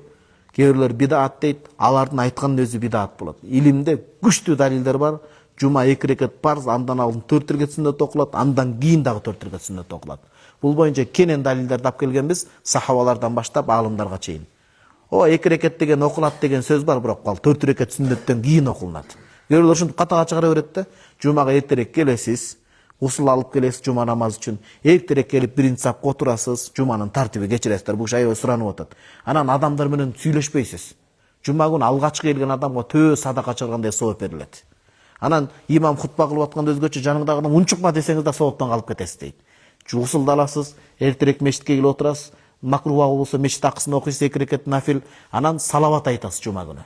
Эң чоң сооптамал. Салават айтасыз, жамаат толду, имам келди, мавиза баянын айтты, минбарга чыкты. Аалымдар айтышкан жума күнү 80 сөз бар, аалымдар 80 талаш. Хадисте келген дуа кабыл болот деген убакыт. Эң туура убактысы имам минбарга чыккандан баштап түшкөнгө чейинки убакыт. Ичиңизден дуа кылып отурасыз. Анан азан айтылгандан кийин 4 рекет сүннөт ниет кыласыз. Ниет кылдым 4 рекет жуманын сүннөтүн окумакка. Ортосунда аттахият окуйсуз, салават айтпай турасыз үчүнчүгө. Бүттүңүз, имам хутба айтканда ичиңизден дуа кыласыз, келдиңиз, уюдум ушул имамга, ниет кылдым жуманын 2 рекет парзын окумакка. Жергиликтүү болсоңуз милдет, эркек адам болсоңуз милдет, балагатка жетсеңиз милдет, 6 саныңыз, дени кардыңыз соо болсо милдет. Имам окуп бүткөндөн кайра 4 рекет ниет кылып окуйсуз, бүт тасбих Курандарга айтышып, катышып, анан чыгып кетесиз. Адамдар даттабай. Ошондо толук жуманын адебин аткарган болосуз. 19-сура, мына кечирип коесуздар, 2 суроо калды. Ассаламу алейкум, мындай суроо дейт. Атам үйдү кредитке алды эле. Мен ошол үйдө намаз окусам, мага намазым соогу тиеби дейт. Кредитке алынган үйдө намазын соогу тийбейт деп уктум эле Шафии мазхабта. Бизде Ханафи мазхабта 2 түшүнүк бар. Кредит алган туура эмес, албаш керек. Кредит күнөө жанагыда айткандай эле. Мына мо. Кызыл бар. Анан могул үй бар. Кызыл дегенибиз рит. Кызыл күнөө кредит. Бул кредит өзүнчө нерсе, үй өзүнчө нерсе. Бирок ала бергиле деген сөз эмес, албагыла чоң күнөө. Шафии мазхабта кредиттин алынган үйгө буюмда же кредитке алса, же бирөөдөн зөкүр болуп тартып алса, ошол үйдө окулган намаз өтпөйт дейт алар жаза катары. Же бирөө аларды айтат, бирөө килдер чыгып атат, Кудай сактасынчы, жөн эле мисал эле болсунчу. Бишкектен балыкчыны мисал келтирбей эле коелучу. Марстан бирөө экинчи планетага киши өлтүрөм деп чыгып атат. Ошол адам Шафии мазхаб боюнча жол уруксатынан пайдаланганга болбойт. Таямум алса болбойт, 3 күнгө марсы тарта албайт деген аларда өзүнүн далили бар. Аларда күчтүү өзүнүн далили бар. Бизде Ханафи мазхабта жок дейт. Ал-кубхул мужавир ла я'димул машру'иyyata. Күнөө эртерээк кредитти жабыш керек, кутулуш керек, бирок бияктагы намаздар өтөт. Болгону баягы диндеги саясат эмне, намаз өтпөй калышы мүмкүн деп айтабыз, кредиттен качыруу максатында. А бирок өкүм катары өтөттөн башка кимдикине барасыз? айла жок. Бирок адамдар кредитке барбагыла. Түшүндүңүздөрбү? Муну туура түшүнүш керек. Мисалы кечирип коебуз, улуу сөздү уят жок. Муну мындай туура түшүндүрөйүн. Аял нике алкагында арка тараптан кошулууга, жыныстык катнашка барууга уруксат берилбейт. 100%. Кагаз короп айтайын, уруксат берилбейт. Арам болот. Эч бир уруксат жок. Маула Нафи ан Ибн Умар радиаллаху шакирти, ал кишиден фатва бар дейт, ал туура эмес фатва, жалган фатва. Ал киши айткан эмес аны. Бирок бирөө ошондой мамиле кылып коюптур. Эмне дейбиз? Эң чоң күнөөнү кылдың, тооба кыл дейбиз. Бесин зыян. Эми сурайт ал бизден келип, гусул аламбы же албаймбы деп сурайт. Туурабы? Анан биз ага жооп берип атсак, гусул алышың керек десек, бирөө, гусул алса демек болот турбайбы деген сөздү чыгарып албасын да. Бул күнөө, арам, бетпактык, оор күнөөгө калып атасың, каргышка калып атасың. Эми тооба кылып намаз окуй турган болсо, гусул алышың керек деп жооп беребиз. Бул кудум ошол маселеден. 20-суроо. Ассаламу алейкум таксыр дейт. Мен медреседе окуйм, үйдүн кичүү баласымын, ата-энемдин жаштары улгайып калган, мени окубай эле кой, биз кыйналып калат экенбиз деп жатышат, эмне кылсам болот? Туура айтып атышат, кызматын кылыңыз. Медреседе жалгыз уул экен да, медресеге кетип калсам ата-энем жаш картайып калыптыр, кыйналып атат дейт. Туура айтып атат. Ата-энеңиздин кызматын кылыңыз. Неге? Анткени баарыбызга тең илимдин даражасы ол. Фардул айын дейт. 5 мал намазды биле турган. Бай болуп калсаңыз зекетти чыгара турган. Орозо келсе орозонун илимин биле турган, илимди алыш бардыгыбызга парыз могул жерде отурган. Президентибизден баштап балагатка жеткен балага чейин. Бул анткени ар бирибиздин жеке мойнубузда парыз. Андан ашчы илимди алыш үчүн ата-эне уруксат бериш керек. Ата-эне кыйналбай тургандай болбош керек. Демек ошончолук илимди эртерээк алыңыз, Алла жолуна чыгып медресе барып, андан калган ата-энеңизди караңыз. Пайгамбарыбыз саллаллаху алейхи вассаламга бирөө келип айтты. Сиз дин үчүн туруп берем деп, дин үчүн жортулга чыгып атыпсыз. Менде күч десе күч бар, чындап бойлуу экен да. Мени кошо ала барыңызчы дегенде айткан. Муктаж болуп атканда ошол учурда айткан. Ахайын валидак, ата-энең тирүү деген. Ата-энең тирүү дегенде фафихима фажахид, ата-энеңдин ырачын алып кызмат кылгын деген. Бирөө келип атат, сиз билген экен да ошол сахаба. Быйыл ажылыкка жөнөп атыпсыз. Мен сизге кошулайын дедим эле. Балким эмки жылы сиз кайтыш болуп кетсеңиз мен эмне кылам? Чоң бакыттан калып калган болом. Дегенде ата-энең тирүүбү деген. Тирүү деген. Карай турган адам барбы? Кайт жок деген. Анда мага жетишпей калсаң да ата-энең жанында калгын дегенде. Ата-энеңизди караңыз. Аллах сизге өзү илим берет. Азыр интернет булак ачылган. Ата-эне кызмат кылып туруп, анан мечиттерде мондай алымдар сабак берип калат. Ата-энеңиз деле ага каршы чыкпайт. Алымдар мечитте ошол сабакка катышыңыз. Чубак устазыбыздын акыйда таханы коюп коюңуз, Матуриди акыйдасын. Ошону угуңуз, чоң алым болуп жетишесиз. Жамаат, Аллах разы болсун. Эртең Кудайым буйрса тирүүчүлүк болсо жолугалы. Айтылган сөздөрдү туура кабыл кылып, туурасынан амал кылууну Кудайым насип кылсын. Амин. Дүйнө жүзүндө тынчтык болсун. Кошуна өлкөлөрдө тынчтык болсун. Сүйүктүү мекенибиз Кыргызстанда тынчтык болсун.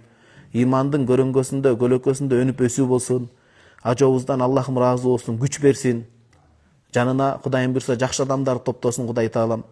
Балагатка жеткен жаңы мусулман жоопкерчилик жүктөлгөн адамдан баштап баарыбызга Аллахым бекем иман, чын ден соолук, бакыт алай берсин. Улуумун аталарыбызга ден соолук берсин, жаштарга өмүр берсин, туура багыт берсин.